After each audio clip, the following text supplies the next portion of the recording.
बिस्मिल्लाहिर्रहमानिर्रहीम। शुरू करता हूँ उस खुदा का नाम लेकर जो बड़ा मेहरबान है, निहायत रहम वाला है। परंतु मुसलमान धर्म के भाई बहनों को तो पता ही नहीं कि अल्लाह कौन है, खुदा कौन है। उसकी जानकारी भी इस पवित्र पुस्तक मुसलमान नहीं समझे ज्ञान कुरान के मार्फत मुसलमान भाइयों को दी जा रही है। इस पुस्तक पर आज हमारा ये 4 नंबर का वीडियो है। यदि आपने अभी तक वीडियो नंबर 1 से देखना शुरू नहीं किया है तो आपको ज़रूर देखना चाहिए, तभी आपको असल में समझ में आएगा कि ओरिजिनल अल्लाह, ओरिजिनल खुदा कौन है, जिसकी जानकारी वर्तमान तक पूरे विश्व के किसी भी मुसलमान मुल्ला मौलवी को नहीं है। तो चलिए शुरू करते हैं उसी पाक खुदा के नाम से जो वर्तमान में सतगुरु रामपाल जी के रूप में धरती पे प्रकट हैं। परम पिता परमात्मा, सारी सृष्टि के रचनहार, कुल मालिक, असंख्य ब्रह्मांडों के स्वामी, जगत गुरु, तीनों लोकों में प्रवेश करके सबका भरण पोषण करने वाले, राजाधिराज, आत्माधार, नाथों के नाथ, देवों के देव, महादेव, सर्वेश्वर, महेश्वर, मृत्युंजय, अजरो अमर, आदि अनादि, सनातनी प्रभु, जगत पिता जगदीश्वर, श्री श्री 1008 की उपाधि के वास्तविक अधिकारी, अकाल मूर्त, सौद स्वरूपी राम, वासुदेव, सर्वगतम ब्रह्म, परम पूज्य, प्रथम पूज्य, परम संत, परम पुरुष, परम धनी, परम दयालु, सत्य कबीर, हक्का कबीर, अल्लाहु कबीर, अल्लाहु अकबर, बाखबर, अल्लाह ताला, जगत के तारणहार, जगत के मुक्तिदाता, जगत के जगन्नाथ, हारे के सहारे, हिंदुओं के राम, मुसलमानों के अल्लाह, सिखों के वाहिगुरु, ईसाइयों के मसीह, दया के सागर दया निधि, करुणा के सागर करुणा निधि, स्वयंभू परिभू, संकट मोचन, कष्ट हरण, मंगल करण, दुख भंजन, अविगत कबीर, निर्विकार निर्विषम परमात्मा, अलय अलेख सतगुरु, आदि अनादि सतगुरु, असली मर्यादा पुरुषोत्तम, असली राम, असली कृष्ण, असली घनश्याम, असली मुरारी, राजाओं के राजा, महाराजाओं के महाराजा, शहंशाहों के शहंशाह, सम्राटों के सम्राट, भगवानों के भगवान, अल्लाहों के अल्लाह, प्रभुओं के प्रभु, मसीहाओं के मसीह, सच्चे वाहिगुरु, बाबाओं के बाबा, पीरों के पीर, सेठों के सेठ, जगत सेठ, सावड़सा सेठ, सर्वगुण संपन्न, अनंत कोटि कलाओं के स्वामी, अनंत कोटि ब्रह्मांडों के नायक, योगियों में महायोगी, ध्यानियों में महाध्यानी, सिद्धों में परम सिद्ध, ज्ञानियों में तत्व ज्ञानी, ब्रह्म ज्ञानी, महाज्ञानी, परम ज्ञानी, सर्वश्रेष्ठ ज्ञानी, विज्ञानी, युवा कबीर, समृत कबीर, असमवात, अमित ओजा, सच्चे रहनुमा, करीम अल्लाह, सुभान अल्लाह, दुनिया के अंतिम पैगंबर, 8 सितंबर 1951 से गांव धनाना, जिला सोनीपत, हरियाणा, भारतवर्ष की पावन भूमि पे प्रकट रियल कल की भगवान श्री नारायण साकार हरि, श्री बाबा साहेब, नूर अनंत परमात्मा, संत श्रोमणी सतगुरु रामपाल जी परमेश्वर जी के चरण कमल में लाइव वीडियो देख रहे आप और हम सभी भाई बहनों का अनंत कोटि दंडोत प्रणाम।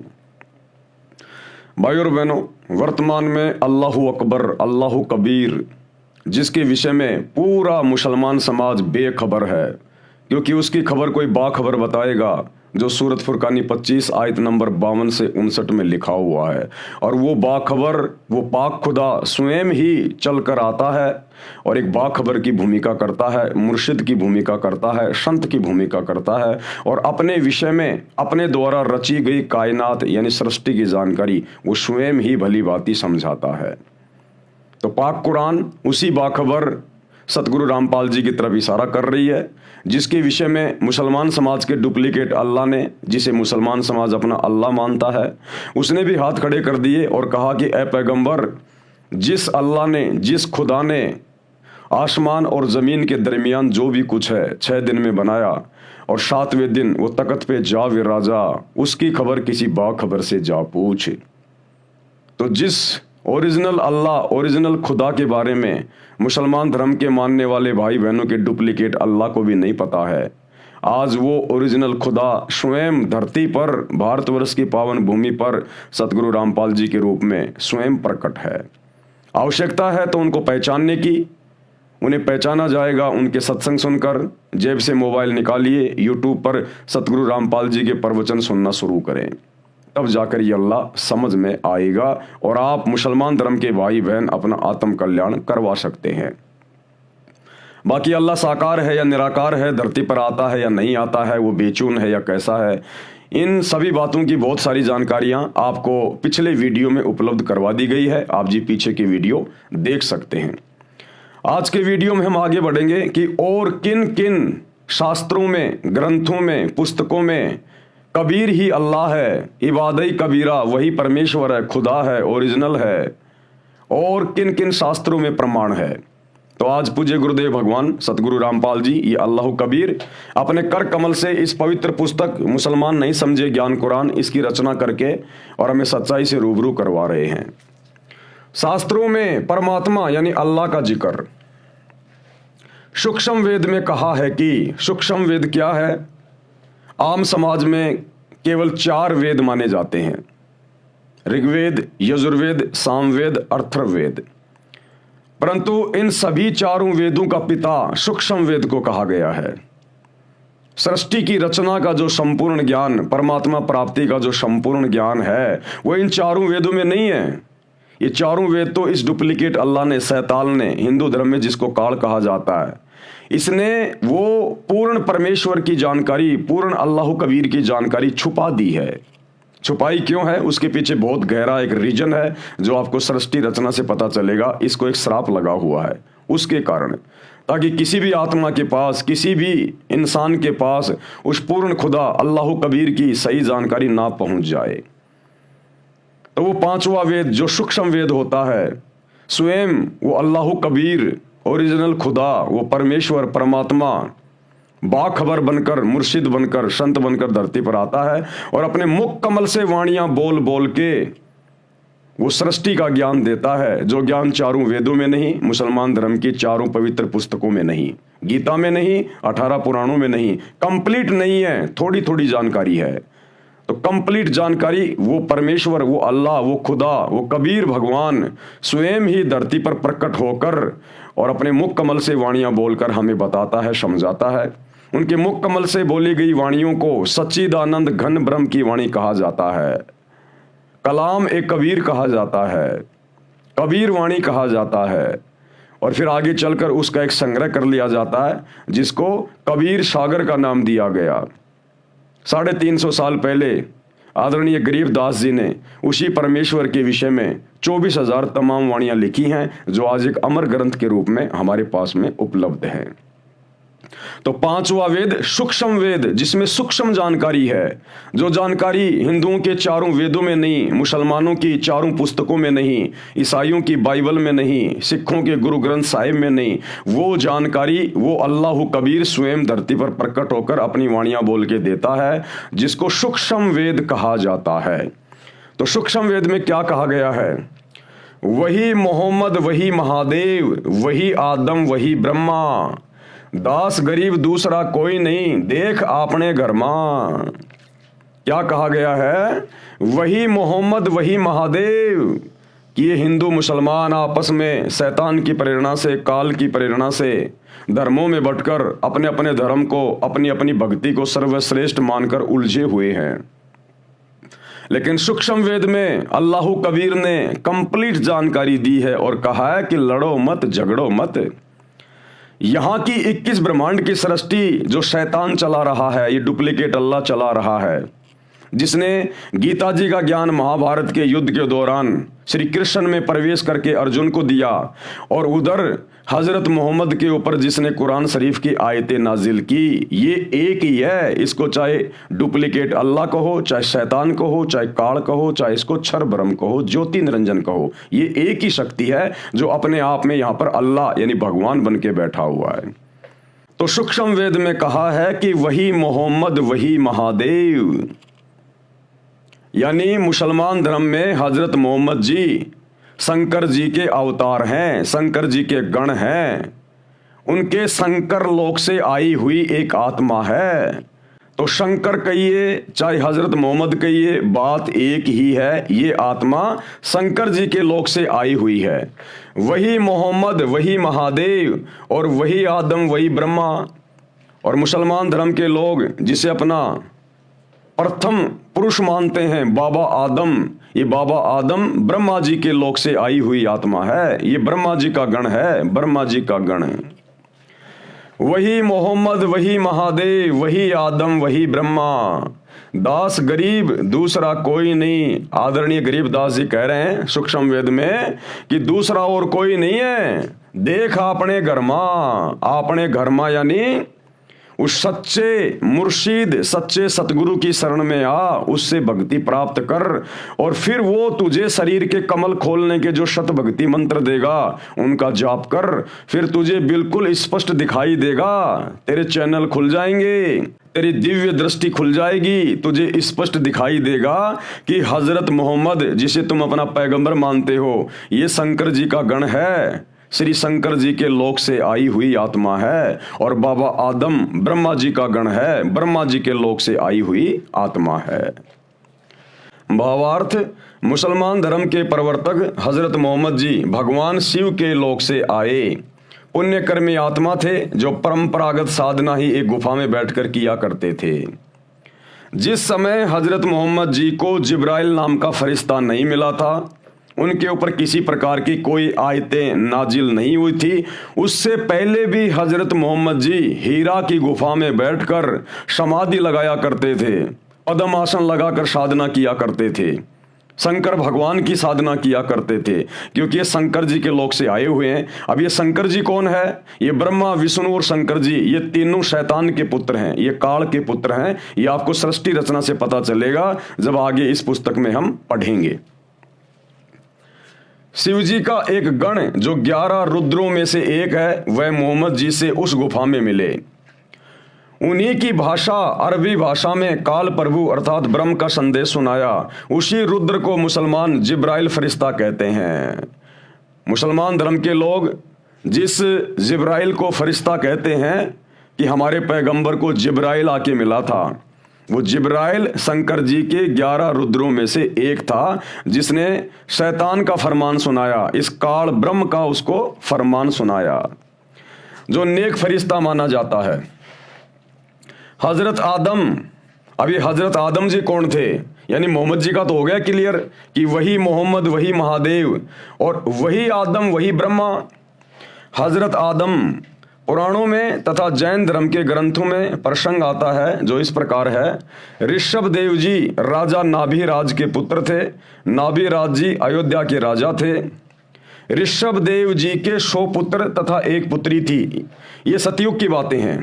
एक दिन परमेश्वर, कौन परमेश्वर? अल्लाह कबीर, ये कबीर देव, ये कबीर भगवान सृष्टि का एक ही परमात्मा है। मुसलमान उसको अल्लाह कहते हैं, हिंदू अपना भगवान कहते हैं, ईसाई उसे मसीहा कहते हैं, सिख भाई उसे वाहिगुरु कहते हैं। वो सब का परमात्मा एक ही है, एक ही। जैसे एक व्यक्ति की 4 संतान हैं, उसके 4 पुत्र हैं छोटे छोटे, और जब वो पिता शाम को घर वापस आता है मेहनत मजदूरी करके, तो वो बच्चे दरवाजे पे खड़े होकर आपस में कहते हैं कि देखो देखो मेरा पापा आ गया, मेरा पापा आ गया। दूसरा बच्चा कहता नहीं नहीं वो तो मेरा डैडी है, मेरा डैडी है। तीसरा कहता अरे नहीं वो तो मेरा फादर है, मेरा फादर। और चौथा बच्चा कहता अरे नहीं वो मेरा बाप है, मेरा बाप। अब उन नादान बच्चों को कौन समझाए? उन हिंदू मुस्लिम सिख ईसाइयों को कौन समझाए कि तुम सबका बाप एक ही है, चाहे उसको अल्लाह कहो, चाहे भगवान कहो, चाहे राम कहो, चाहे खुदा कहो, चाहे गॉड कहो। तो कहते हैं कोई कहे हमारा राम बड़ो, हिंदू कहते हैं हमारा राम बड़ा है। कोई कहे हमारा राम बड़ा है, कोई कहे खुदाई रे, मुसलमान कहते हैं हमारा खुदा बड़ा है। और कोई कहे ईसा मसीह बड़ा, ये बांटा रहे लगाई रे। उन नादान बच्चों की तरह अपने बाप को बांट रहे हैं अलग अलग नाम पुकार के, जबकि बाप एक ही है। नाभिराज जी अयोध्या के राजा थे। ऋषभ देव जी के 100 पुत्र तथा एक पुत्री थी। एक दिन परमेश्वर यानी अल्लाह कबीर, यही सतगुरु रामपाल जी भगवान, एक संत रूप में ऋषभ देव जी को मिले, उनको भक्ति करने की प्रेरणा की, ज्ञान सुनाया कि मानव जीवन में यदि शास्त्र विधि अनुसार साधना नहीं की तो मानव जीवन व्यर्थ जाता है। वर्तमान में जो कुछ भी जिस मानव को प्राप्त है वह पूर्व जन्म जन्मांतरों में किए पुण्यों तथा पापों का फल है। आप राजा बने हो, ये आपका पूर्व जन्म का शुभ कर्म फल है। यदि वर्तमान में भक्ति नहीं करोगे तो आप भक्ति शक्तिहीन तथा पुण्यहीन होकर नरक में गिरोगे तथा फिर अन्य प्राणियों के शरीरों में कष्ट उठाओगे।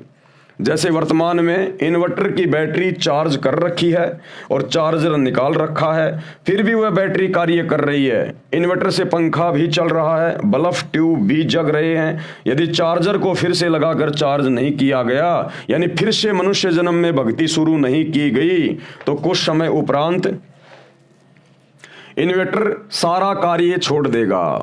न पंखा चलेगा, न बल्ब, न ट्यूब जगेगी। इसी प्रकार मानव शरीर एक इन्वर्टर है, शास्त्र अनुकूल भक्ति चार्जर है। परमात्मा की शक्ति से मानव फिर से चार्ज हो जाता है, अर्थात भक्ति की शक्ति का धनी तथा पुण्यवान हो जाता है। यानी कबीर परमेश्वर जी ने ऋषभ देव जी को जाकर बताया, समझाया कि हे राजन, क्योंकि वो परमात्मा की पिछले जन्म जन्मांतरों की अच्छी आत्मा थी, और ऐसी आत्माओं को ये कबीर परमात्मा मुर्शिद रूप में, संत रूप में, जिंदा बाबा के रूप में, संत रूप में मिलता ही रहता है। तो कबीर परमेश्वर जी ने कहा कि हे राजन, आप वर्तमान में राजा हैं, लेकिन वर्तमान में आप शास्त्रों के अनुसार सत भक्ति नहीं कर रहे हैं। जैसे वर्तमान में पूरा मुसलमान समाज भ्रमित है, शास्त्रों के अनुसार भक्ति नहीं कर रहा। पूरा हिंदू समाज भ्रमित है, ईसाई समाज भ्रमित है, जैन समाज भ्रमित है कि आप शास्त्रों के अनुसार सत भक्ति नहीं कर रहे। और वर्तमान में आप जो राजा बन के बैठे हो ना, ये तो आपके पिछले मनुष्य जन्म की भक्ति का प्रतिफल है। और वर्तमान में यदि आपने भक्ति रूपी चार्जर नहीं लगाया, सत भक्ति सच्चे सतगुरु की शरण में आकर शुरू नहीं की, तो अगले जन्म में नरक में जाओगे। 84 लाख योनियों में शैतान के द्वारा, इस काल के द्वारा भेज दिए जाओगे। ये ज्ञान उस ऋषि रूप में प्रकट परमात्मा के श्री मुख कमल से सुनकर ऋषभ देव जी ने भक्ति करने का पक्का मन बना लिया। ऋषभ देव जी ने ऋषि जी का नाम जानना चाहा, तो ऋषि जी ने अपना नाम कबीर देव बताया। कबीर, वेदों में परमेश्वर को कहा जाता है कबीर देव, हम कह देते हैं कबीर भगवान, कबीर साहिब, अल्लाह कबीर। और ये भी कहा कि मैं स्वयं पूर्ण परमात्मा हूं। चारों वेदों में जो कबीर देव लिखा है वह मैं हूं, मेरा यही नाम है, मैं ही परम अक्षर ब्रह्म हूं, यानी सबसे ऊपर वाला भगवान हूं। सूक्ष्म वेद में लिखा है ऋषभ देव के आइया कबीर नामे करतार, यानी वो कबीर देव, वो कबीर भगवान अल्लाह कबीर ऋषभ देव के पास भी गए थे और 9 योगेश्वर को समझाया, जनक विदे उद्धार। और त्रेता युग में 9 योगेश्वरों को भी परमेश्वर ने ज्ञान दिया, और श्री रामचंद्र जी के ससुर यानी श्री जनक जी, जो सीता जी के मुंह बोले पिता थे, उनको भी परमेश्वर मिले और ज्ञान समझाया। भावार्थ, ऋषभ देव जी को कबीर नाम से परमात्मा मिले, उनको भक्ति की प्रेरणा की। उसी परमात्मा ने 9 योगेश्वरों तथा राजा जनक को समझाकर उनके उद्धार के लिए भक्ति करने की प्रेरणा की। ऋषभ देव जी को ये बात रास नहीं आई कि ये ऋषि ही कबीर देव है, जो वेदों में सबका उत्पत्ति करता कबीर देव लिखा है। अब भाइयों और बहनों, यही सबसे बड़ी बिजली गिरी हुई है। अब भगवान आएगा, कबीर अल्लाह आएगा, खुदा आएगा, तो कोई सींग लगा के थोड़ी आएगा, पूंछ लगा के थोड़ी आएगा। हिंदू श्री रामचंद्र जी को भगवान मानते हैं, परमात्मा मानते हैं, तो क्या श्री रामचंद्र जी सींग लगा के आए थे, पूंछ लगा के आए थे?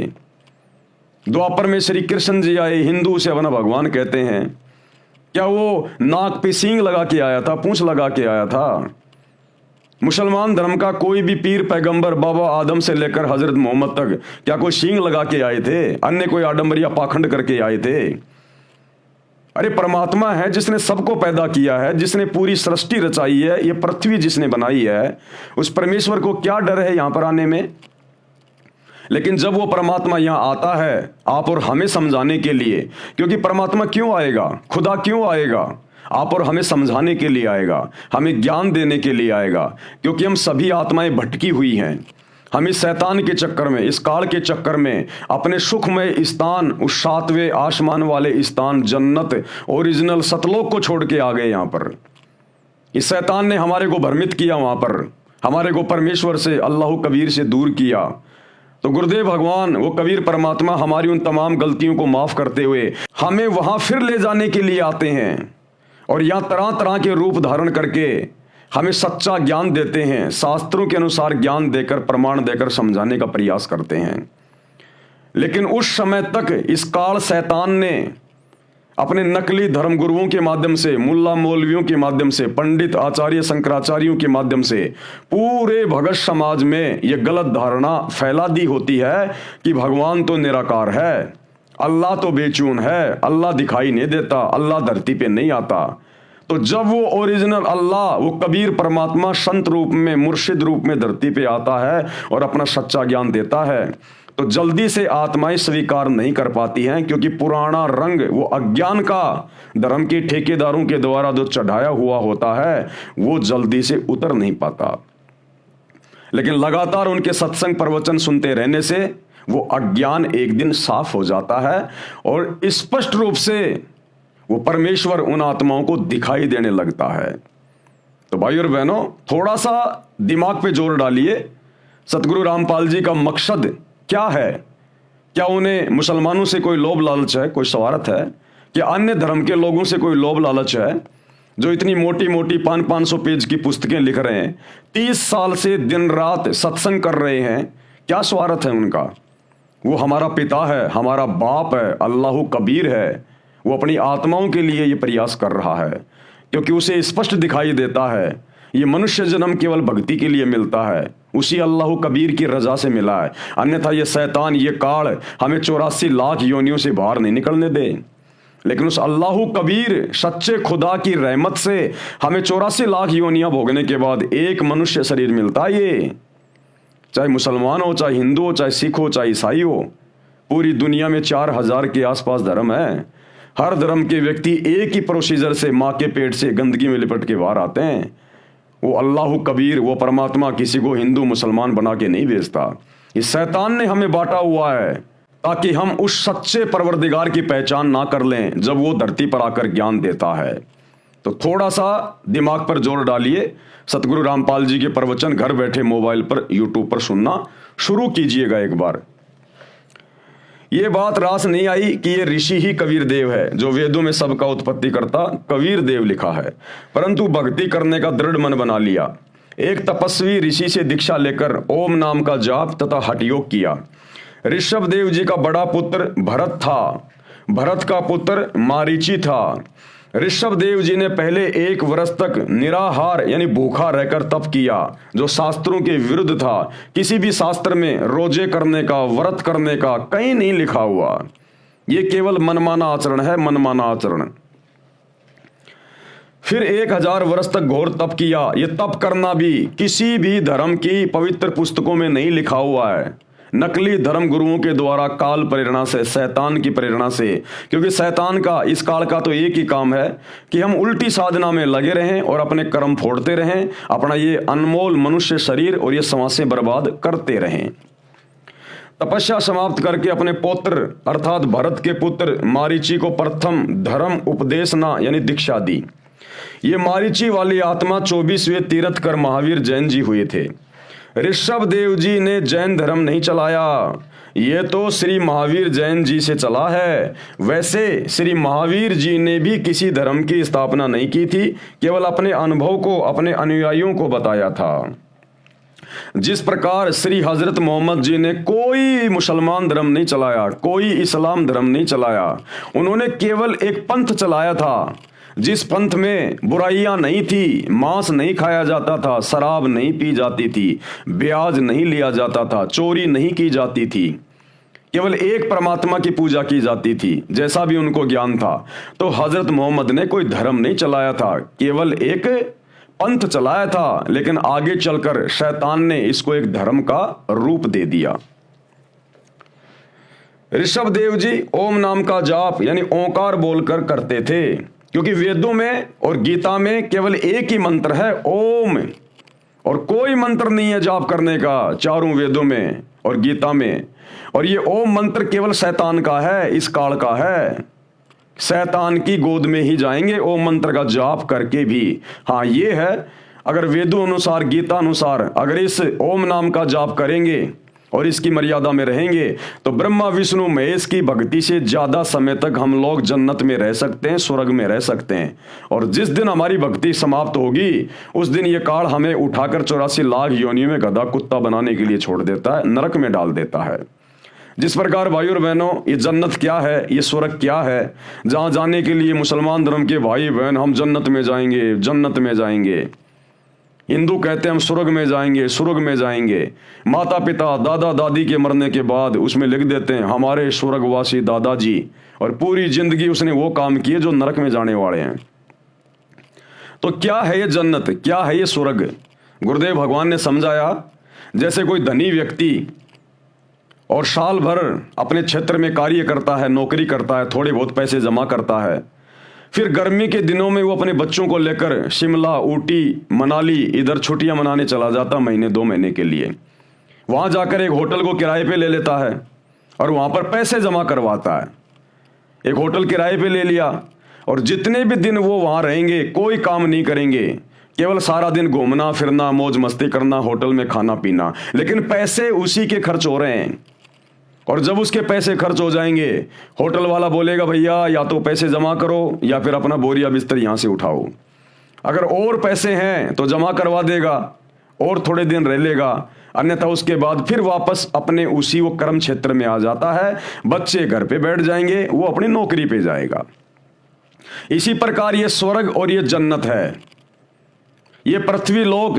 यहां पर हम जैसे भी भक्ति करेंगे, साधना करेंगे, दान पुण्य करेंगे, धर्म कर्म करेंगे, जितनी भी हमारी भक्ति बनती है, हमारे दान पुण्य बनते हैं, तो वो भक्ति धन लेकर ये शरीर छोड़ने के बाद हम ऊपर जाते हैं धर्मराज के दरबार में, और वहां धर्मराज हमारा अकाउंट करेगा, किसने कैसी भक्ति की, कितनी भक्ति की, किसके पास में कितना भक्ति धन है।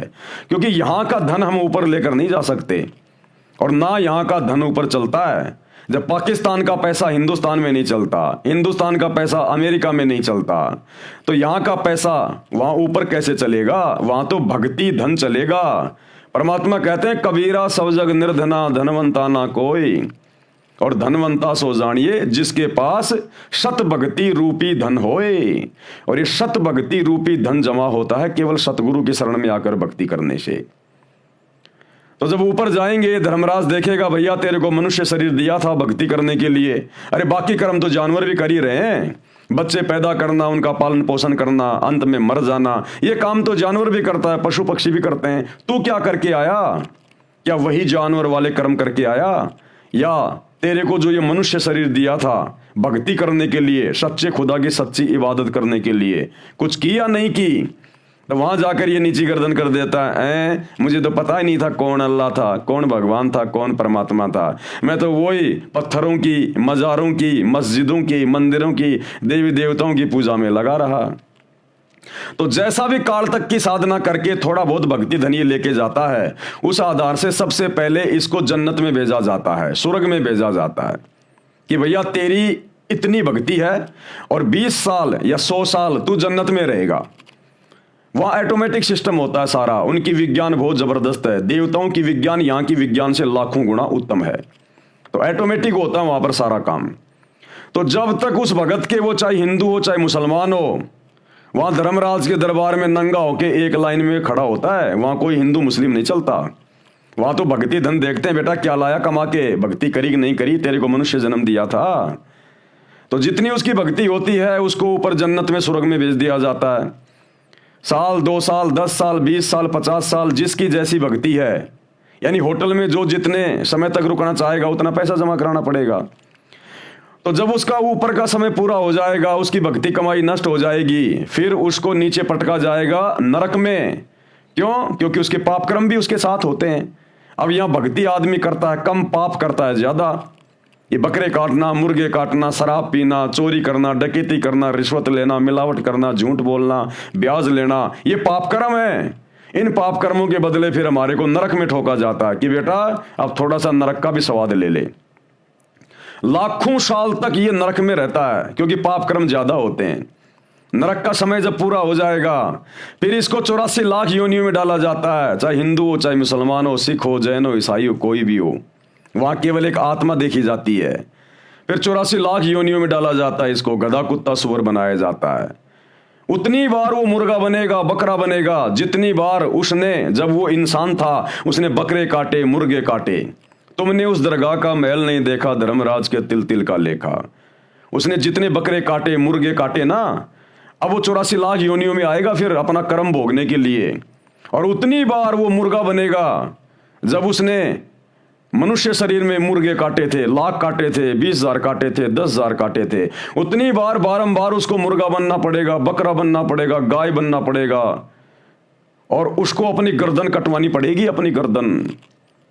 उसके बाद फिर अन्य योनियों में 84 लाख योनियां हैं जिनमें हजारों हजारों साल की भी उम्र होती है। सांप है, ये बिच्छू है, तो इतना दुख उठाएगा फिर ये बिना सत भक्ति के।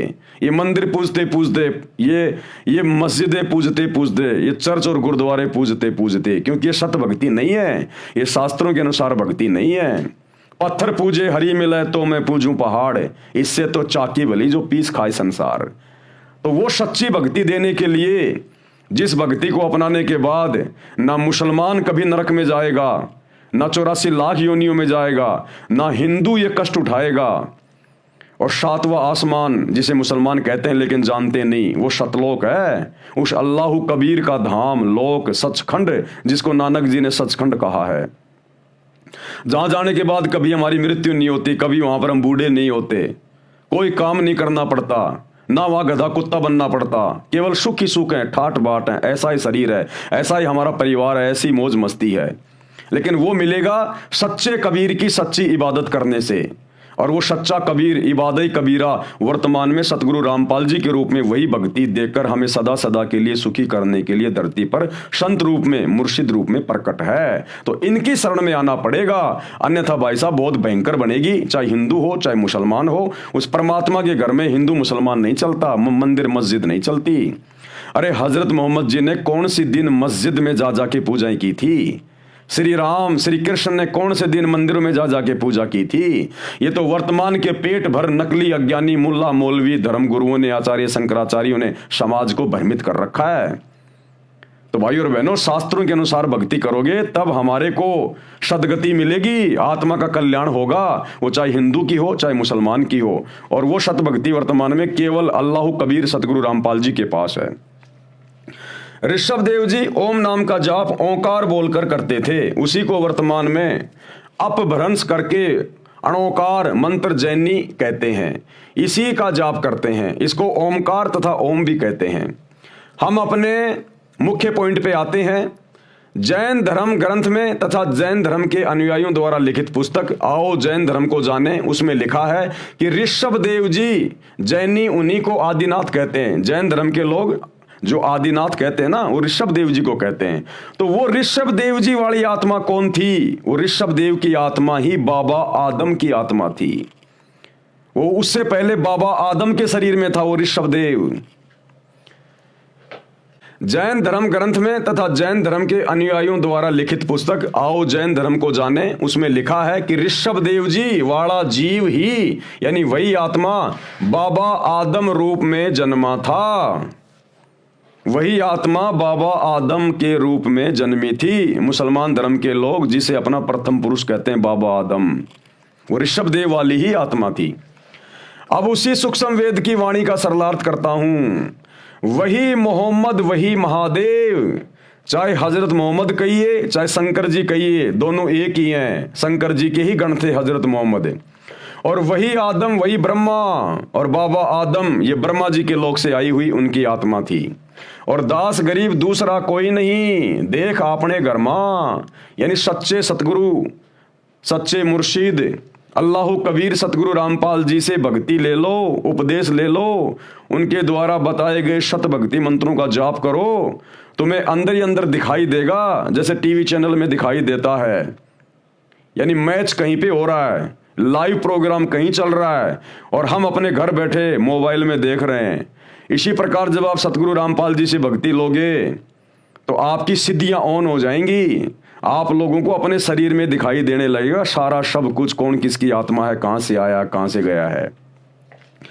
बाबा आदम जी श्री ब्रह्मा जी देवता के लोक से आए थे, क्योंकि मानव जन्म में की गई साधना के अनुसार, प्राणी भक्ति अनुसार ऊपर तीनों देवताओं श्री ब्रह्मा जी, श्री विष्णु जी तथा श्री शिव जी के लोकों में बारी बारी जाता है। क्योंकि भाई और बहनों, जब आप सृष्टि रचना पढ़ोगे तो आप लोगों को पता चलेगा कि पूरी सृष्टि की एकमात्र जो परम शक्ति है वो तो है ये कबीर भगवान। उसके बाद इस शैतान ने, इस काल ने उस कबीर भगवान के सतलोक में एक बहुत बड़ी गलती कर दी और इसकी गलती में हमने भी सहयोग दे दिया। हम जितने भी आत्माएं हैं यहाँ, चाहे किसी भी धर्म की हो, चाहे ये पशु हो, पक्षी हो, इन शरीरों में जितनी भी आत्मा, जितनी भी रूहें हैं, इन सब ने सतलोक में काल को सहमति व्यक्त कर दी। तो परमेश्वर ने, अल्लाह कबीर ने हम सबको इस शैतान के साथ में अलग से 21 ब्रह्मांड इसको देकर हमें सतलोक से दूर भेज दिया, यहाँ पर 16 संकोश की दूरी पर। अब इस शैतान ने क्या किया, इसने अपनी पत्नी दुर्गा के साथ में शारीरिक संबंध बनाए और 3 बेटे उत्पन्न किए, ब्रह्मा, विष्णु, महेश। और इस काल को, इस शैतान को मुसलमान भाई जिसे अपना अल्लाह कहते हैं, इसको कबीर भगवान ने, सच्चे खुदा ने इसको श्राप दे दिया था कि तू प्रतिदिन 1 लाख मानव शरीर खाएगा, उनके सूक्ष्म शरीर की वासना खाएगा। तो इसको श्राप लगा हुआ है, जिस कारण से इसकी मजबूरी हो गई मनुष्य उत्पन्न करना। तो इसने 3 पुत्र पैदा किए दुर्गा जी के साथ मिलकर, ब्रह्मा, विष्णु, महेश। और खुद ये गुप्त रहने लगा। दुर्गा से कहा कि अब मैं किसी के सामने नहीं आऊंगा और सारी व्यवस्था तू संभालेगी और मेरे विषय में किसी को मत बताना और ना मैं किसी को दर्शन दूंगा, क्योंकि दर्शन देगा तो हकीकत का पता चल जाएगा। इसका चेहरा बहुत ज्यादा विकराल है, भूंडा चेहरा इसका, ओछा माथा, लंबे दांत, काला कलूटा, देखते ही आदमी डर जाए। जैसे महाभारत के युद्ध में इसने अर्जुन को दर्शन दिए थे, विराट रूप दिखाया था, उसका कलेजा फट गया था कि ये भगवान अपना ये विराट रूप समेट लो, नहीं तो मेरा कलेजा फट जाएगा। तो इसने सौगंध खा रखी है कि मैं किसी के सामने प्रकट नहीं होऊंगा, चाहे कुछ भी कर ले वो। तो इसने सारी व्यवस्था अपनी पत्नी दुर्गा को संभाला दी और 3 पुत्र इसने दुर्गा के माध्यम से पैदा कर दिए शारीरिक संभोग के द्वारा, और कहा कि अब ये 3 बेटे मेरे लिए भोजन का बंदोबस्त करेंगे, सारी व्यवस्था को ये संभालेंगे अब नीचे। तो ब्रह्मा जी को दे दिया रजोगुण का क्षेत्र। रजोगुण यानी आपस में जो बच्चे पैदा करने की जो उमंग हमारे अंदर जो पैदा होती है ना, उसको कहते हैं रजोगुण। तो रजोगुण के प्रभाव से यहां पर स्त्री और पुरुष आपस में शादियां करते हैं, बच्चे पैदा करते हैं। उनके पालन पोषण की जिम्मेदारी दे दी विष्णु जी को, ये है शतोगुण। ये आपस में मोह ममता में हमारे को बांध के रखता है, ये मेरा बेटा, ये मेरी बेटी, ये मेरी कार, ये मेरी कोठी। और अंत में मारने पीटने की जिम्मेदारी दे दी शंकर जी को कि शंकर बेटा तू इनको किसी भी तरह से, चाहे बीमारी से, चाहे एक्सीडेंट से, चाहे लड़ाई झगड़े से, इनको मार मार के तू मेरे पास में भेज, मुझे प्रतिदिन 1 लाख मुझे खाने पड़ते हैं। तो इस शैतान ने, इस काल ने इस प्रकार से अपने 3 बेटों को ये ड्यूटी दे रखी है। और शैतान के प्रभाव से, काल के प्रभाव से ये 3 देवता हमारे को यहां पर बांध के रखे हुए हैं और हम जीव इस काल के जाल से बाहर ना निकल जाएं, इसलिए इसने हमारे को भटका दिया, अलग अलग धर्मों में बांट दिया ताकि आपस में लड़ते रहें, झगड़ते रहें, मरते रहें और मेरा भोजन मेरे पास में आता रहे।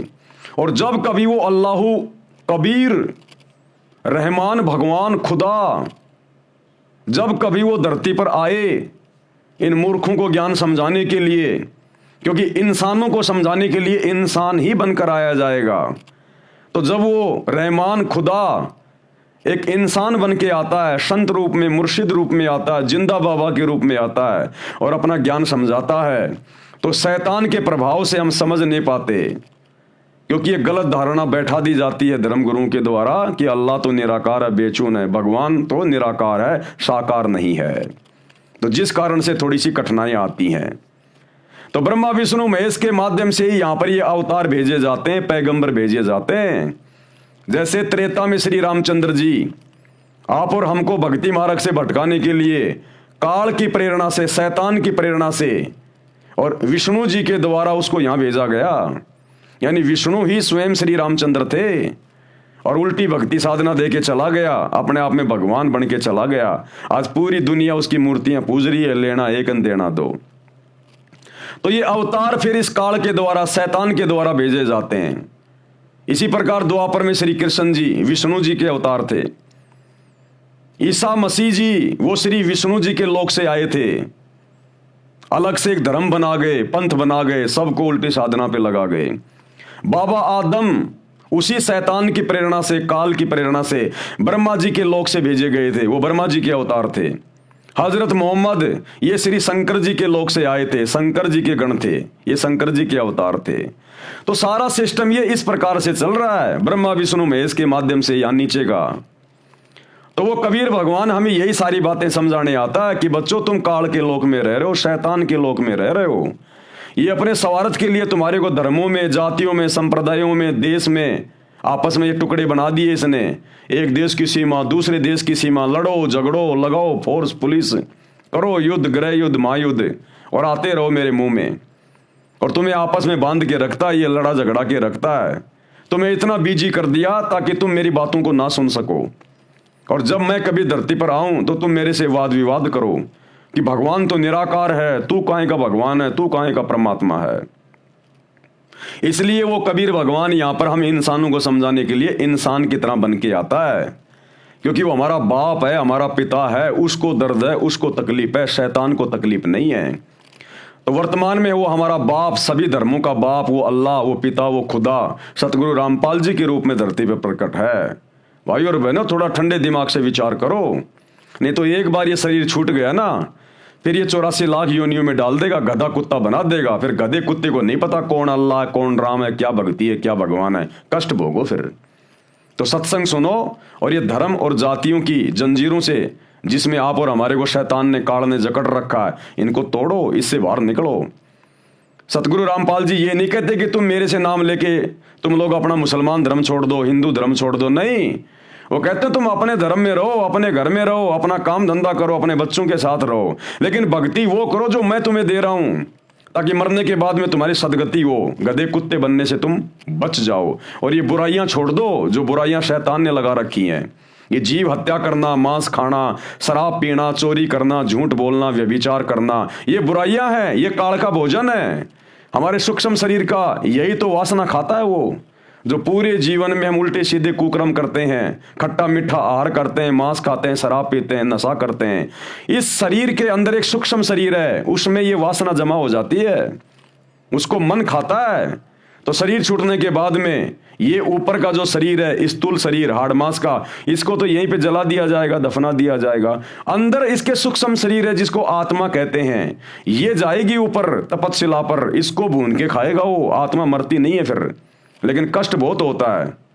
तो फिर ये वासना निकाल निकाल के खाएगा, फिर धर्मराज के दरबार में भेजेगा, वहां पर फिर देखेगा तेरी भक्ति कितनी है, तेरे को स्वर्ग में, जन्नत में तेरे को कितने दिन रखा जाए, नरक में तेरे को कितने दिन डाला जाए, गधे कुत्ते तेरे को कितनी बार बनाया जाए। फिर यही चक्कर पूरा चलता रहता है शैतान की भक्ति में, काल की भक्ति में।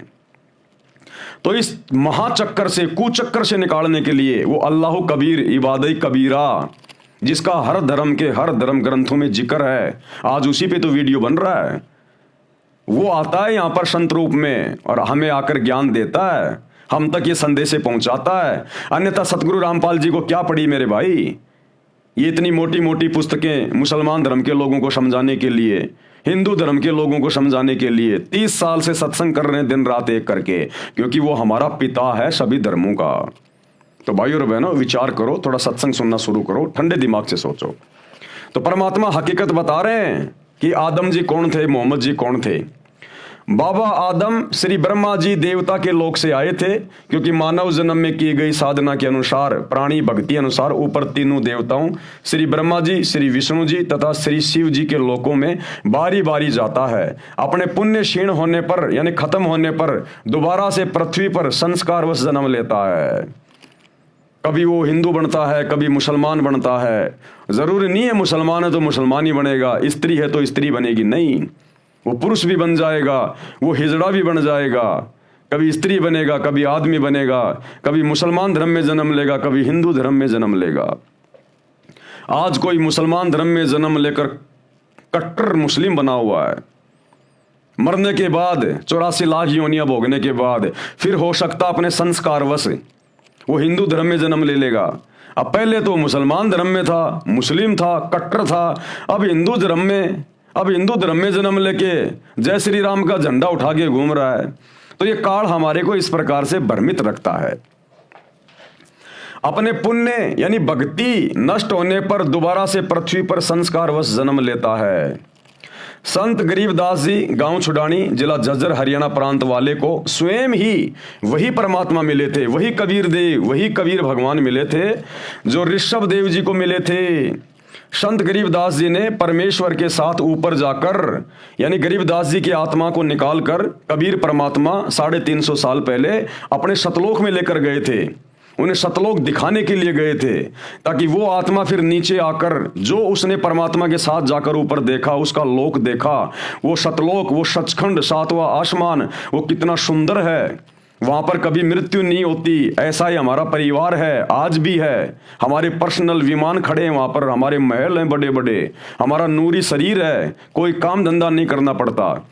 तो गरीबदास जी की आत्मा को उनके शरीर से निकालकर कबीर भगवान आप और हमें विश्वास दिलाने के लिए, उनको अपना गवाह बनाने के लिए कि मैं जो धरती पर आकर बता रहा हूं वही सत्य है, तो गरीबदास जी को सब कुछ दिखाया, सारे ब्रह्मांड दिखाए। श्री ब्रह्मा जी का लोक दिखाया, श्री विष्णु जी का लोक दिखाया, शंकर जी का लोक दिखाया, दुर्गा जी का लोक दिखाया, शैतान का लोक दिखाया जहां पर ये बैठा हुआ जीवों को भून भून के खाता है।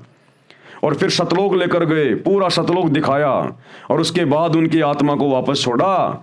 फिर आदरणीय गरीबदास जी ने 300 साल पहले विश्व की सभी भाषाओं से सम्मिलित सदग्रंथ साहिब की रचना की, जिसको अमर ग्रंथ कहते हैं, जो दुनिया का सबसे बड़ा ग्रंथ है, जिसमें 24,000 वाणियां हैं।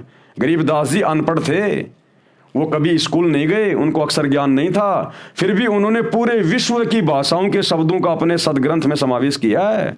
अरबी, उर्दू, फारसी, चाइनीज, हर भाषा का, क्योंकि वो परमात्मा से परिचित हो गए थे, उनकी दिव्य दृष्टि खुल गई थी और उन्होंने खुली आंखों से सब कुछ लिखवाया उस ग्रंथ में, जिसको सूक्ष्म वेद कहते हैं। संत गरीबदास जी ने परमेश्वर के साथ ऊपर जाकर अपनी आंखों से सर्व व्यवस्था को देखा था। फिर बताया है कि आदम जी ब्रह्मा जी के लोक से आए थे, आदम जी ब्रह्मा जी के लोक से आए थे, ब्रह्मा के अवतार थे। मोहम्मद जी तमगुण शिव जी के अवतार थे। प्रिय पाठ को अवतार 2 प्रकार के होते हैं। नंबर 1, स्वयं वह प्रभु अवतार लेता है, जैसे श्री राम, श्री कृष्ण आदि के रूप में स्वयं श्री विष्णु जी अवतार धार कर आए थे। परंतु कपिल ऋषि जी, परशुराम जी को भी विष्णु जी के अवतारों में गिना जाता है। ये स्वयं श्री विष्णु जी नहीं थे, विष्णु लोक से आए देव आत्मा थे। उनके पास कुछ शक्ति विष्णु जी की थी, क्योंकि वे उन्हीं के द्वारा भेजे गए थे। इसी प्रकार हजरत मोहम्मद जी श्री शिव जी के लोक से आए देव आत्मा यानी अवतार थे। हजरत मोहम्मद खुद श्री शिव जी नहीं था, शिव जी के लोक से भेजी गई एक अच्छी आत्मा थी। तथा बाबा आदम जी श्री ब्रह्मा जी के लोक से आए देव आत्मा यानी अवतार थे। इसी प्रकार ईसा मसीह जी श्री विष्णु जी के लोक से आए देव आत्मा यानी अवतार थे। ईसाई श्रद्धालु भी ईसा जी को प्रभु का पुत्र मानते हैं, प्रभु नहीं। क्योंकि भाइयों और बहनों, ये धर्म तो अब बने हैं, आज से पहले कोई धर्म नहीं थे। द्वापर में कोई धर्म नहीं था, त्रेता युग में कोई हिंदू, मुसलमान, सिख, ईसाई, जैनी नहीं था, सतयुग में कोई धर्म नहीं था। हम सब एक ही थे, इंसान थे, आज भी इंसान ही हैं। भगवान किसी को मुसलमान बना के नहीं भेजता, ठप्पा मार के नहीं भेजता। बाहर पैदा हो जाता है, उसकी खतना कर दी जाती है, बड़ा होने पर मूंछ कटवा लेता है, टोपी पहन लेता है, तो वो मुसलमान बन जाता है। ये अपनी थ्योरी है, अपना मनमाना आचरण है। हिंदू है तो वो अपने हिसाब से वो हिंदू बन जाता है, जिस भी वो परिवार में जन्म लेता है। भगवान किसी के ठप्पा लगा के नहीं भेजता। ये 3000 साल पहले हिंदू धर्म बना है आदि शंकराचार्य के द्वारा। 1400 साल पहले हजरत मोहम्मद जी ने ये मुसलमान धर्म चलाया। 2500 साल पहले हजरत ईसा ने ईसाई धर्म चला दिया। उस समय नहीं चलाया, उनके जाने के बाद में लोगों ने नाम दे दिए, उनको धर्म का नाम दे दिया। 650 साल पहले ये जो 24वां जो ये तीर्थकर था जैन धर्म का, महावीर जैन, इसके मरने के बाद में जैन धर्म चल गया। श्री नानक जी के शरीर छोड़ने के बाद में लोगों ने सिख धर्म जो है वो चला दिया। तो ये तो अभी 2500-3000 साल के अंदर अंदर सारे धर्म चले हैं। इससे पहले कहाँ थे ये धर्म? तो हम सब इंसान हैं, हमारा एक ही धर्म है, मानव धर्म। हम सब इंसान हैं, मानव हैं। इसीलिए सतगुरु रामपाल जी परमेश्वर जी ने आकर अपना नारा दिया है कि बच्चों तुम भूले बैठे हो शैतान की प्रेरणा से। जीव हमारी जाति है, यानी हम केवल जीव हैं, जीव। दो कोटि के प्राणी हैं सभी, चाहे कोई राष्ट्रपति है, चाहे प्रधानमंत्री है, चाहे किसी भी देश का है, चाहे किसी भी धर्म का है, केवल दो कोटि का जीव है। सबका मिट्टी का शरीर है। ये आग में जल के मर जाए, पानी में गिर के मर जाए, एक्सीडेंट में ये मर जाए, भूकंप में ये मर जाए, हारी बीमारी में ये मर जाए, लड़ाई झगड़े में ये मर जाए। तो गुरुदेव कह रहे हैं तुम केवल जीव हो, तुम्हारी कोई औकात नहीं है, चाहे तुम कुछ भी हो। जिस दिन वो समय आ गया उस दिन तुम्हें जाना पड़ेगा। तो कहते हैं जीव हमारी जाति है, यानी अपनी औकात में रह के और सच्चे खुदा की सच्ची इबादत करो, सच्चे संत की शरण में आके, नहीं तो जीव की दुर्गति होती रहेगी यहां पर शैतान के द्वारा। तो कहते हैं जीव हमारी जाति है और मानव धर्म हमारा, जिसमें मानवता है, इंसानियत है, सच्चाई है, जिसमें दया है, वो वास्तव में सबसे बड़ा धर्म है। ये हिंदू, मुस्लिम, सिख, ईसाई ये कोई धर्म नहीं है। जिसमें मानवता है, इंसानियत है, दया भाव है, नेक इंसान है, वो धार्मिक व्यक्ति है। तो कहते हैं जीव हमारी जाति है, मानव धर्म हमारा। ये हिंदू, मुस्लिम, सिख, ईसाई धर्म नहीं कोई न्यारा। ये तो शैतान की प्रेरणा से चलाए हुए हैं, जिनमें तुम फंस के रह गए। इसी प्रकार ईसा मसीह जी श्री विष्णु जी के लोक से आए देव आत्मा यानी अवतार थे। ईसाई श्रद्धालु भी ईसा जी को प्रभु का पुत्र मानते हैं, प्रभु नहीं। क्या कहते हैं ईसाई धर्म के लोग? ईसा मसीह जी प्रभु के पुत्र थे, प्रभु के पुत्र, परमेश्वर के पुत्र। अरे तो परमेश्वर कौन है फिर? ईसा मसीह उसका पुत्र है, तो परमेश्वर कौन है जिसको तुम परमेश्वर कहते हो? वो शैतान है, शैतान। क्योंकि ब्रह्मा विष्णु महेश ये तीनों देवता शैतान के यानी उस काल के बेटे हैं, जो दुर्गा जी से उसने पैदा किए।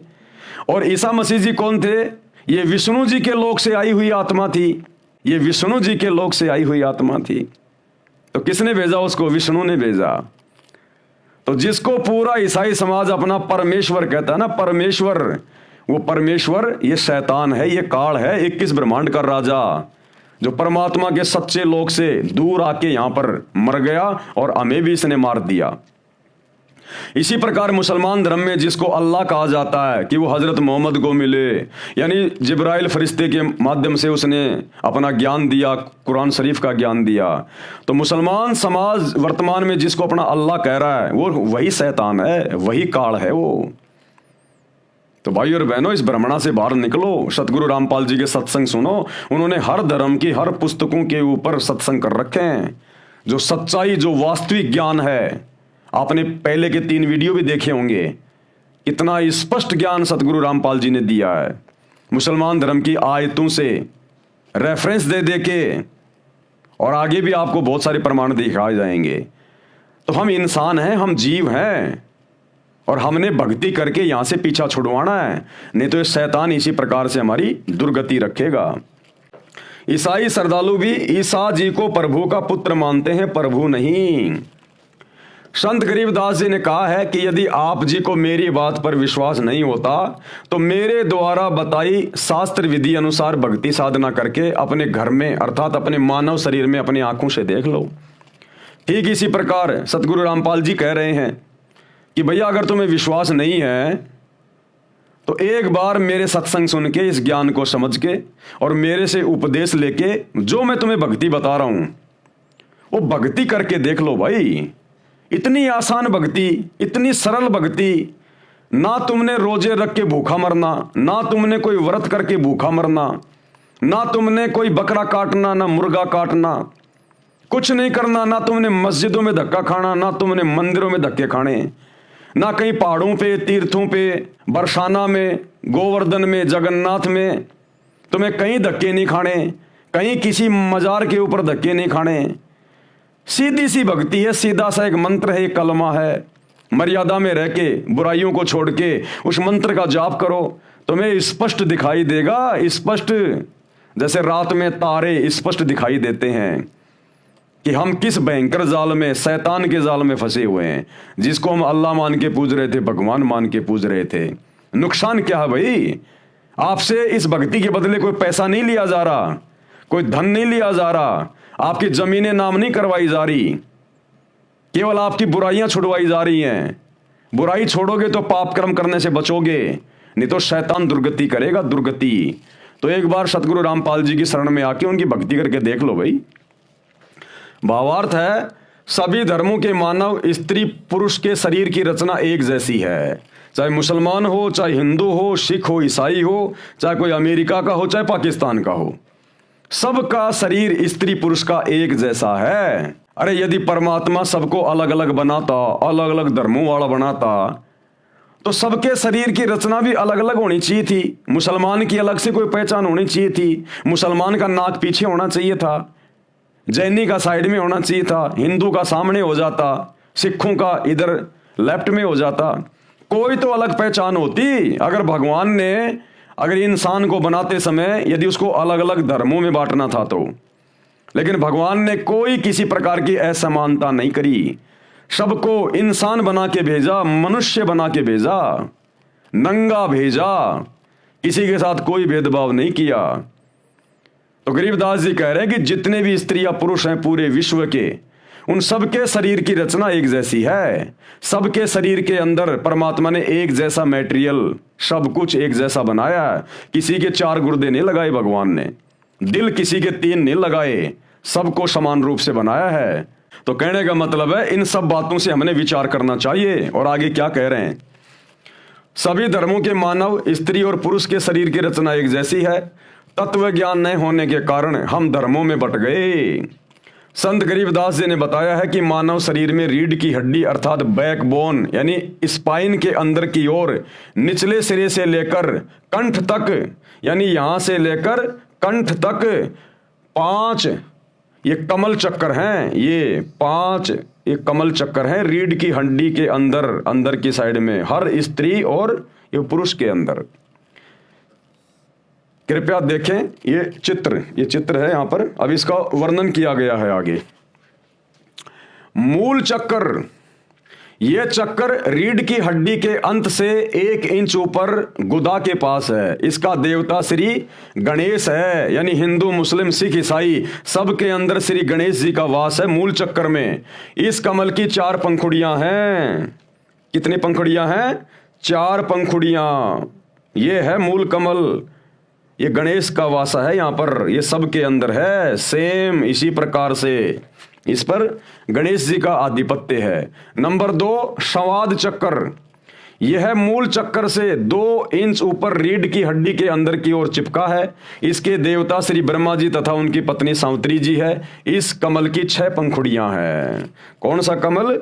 ये वाला संवाद चक्कर कमल, जहां पर श्री ब्रह्मा जी और उसकी पत्नी सावित्री का वास है। हर एक स्त्री और पुरुष के रीढ़ की हड्डी के अंदर की साइड में सूक्ष्म रूप में है। कहीं आप लोग जो है काट काट के देखने लग जाओ, ऐसे नहीं दिखाई देंगे। सूक्ष्म है ये, जैसे मोबाइल का जो रेडिएशन होता है वो सूक्ष्म होता है। वो तरंगे जो टावर से आ रही है मोबाइल में वो दिखाई नहीं देती, सूक्ष्म होती है। इसी प्रकार हमारे रीढ़ की हड्डी में इन 5 इन प्रधान देवी देवताओं के स्थान हैं, जो इस बॉडी को, इस शरीर को जो हैंडल करते हैं। उसके बाद में तीसरा है नाभि कमल चक्कर। यह नाभि के सामने उसी रीढ़ की हड्डी के साथ चिपका है। इसके देवता श्री विष्णु जी तथा उनकी पत्नी लक्ष्मी जी हैं। इस कमल की 8 पंखुड़ियां हैं। यह है नाभि कमल। यहां पर हमारी जो नाभि है, जो ये सुंडी है, यहां पर अंदर की साइड में रीढ़ की हड्डी के साथ में चिपका हुआ यह कमल, जहां पर श्री विष्णु जी और उसकी पत्नी लक्ष्मी जी का निवास है। नंबर 4 हृदय कमल। ये कमल सीने में बने दोनों स्तनों के मध्य में रीढ़ की हड्डी के साथ चिपका है। इसके देवता श्री शिव जी तथा उनकी पत्नी पार्वती जी हैं। इस कमल की 12 पंखुड़ियां हैं। ये है हृदय कमल, जहां पर श्री शंकर जी और पार्वती जी निवास करती हैं हर एक स्त्री और पुरुष के शरीर में, चाहे हिंदू हो चाहे मुसलमान हो। कंठ कमल 5वां कमल है कंठ कमल। ये कमल छाती की हड्डियों के ऊपर, जहां से गला शुरू होता है, उसके पीछे रीढ़ की हड्डी के साथ अंत में है। इसकी प्रधान श्री देवी अर्थात दुर्गा जी हैं। इस कमल की 16 पंखुड़ियां हैं। शेष कमल चक्कर ऊपर है। नंबर 6 संगम कमल। संगम कमल या छठा कमल, ये कमल सुषुम्ना के ऊपर वाले द्वार पर है।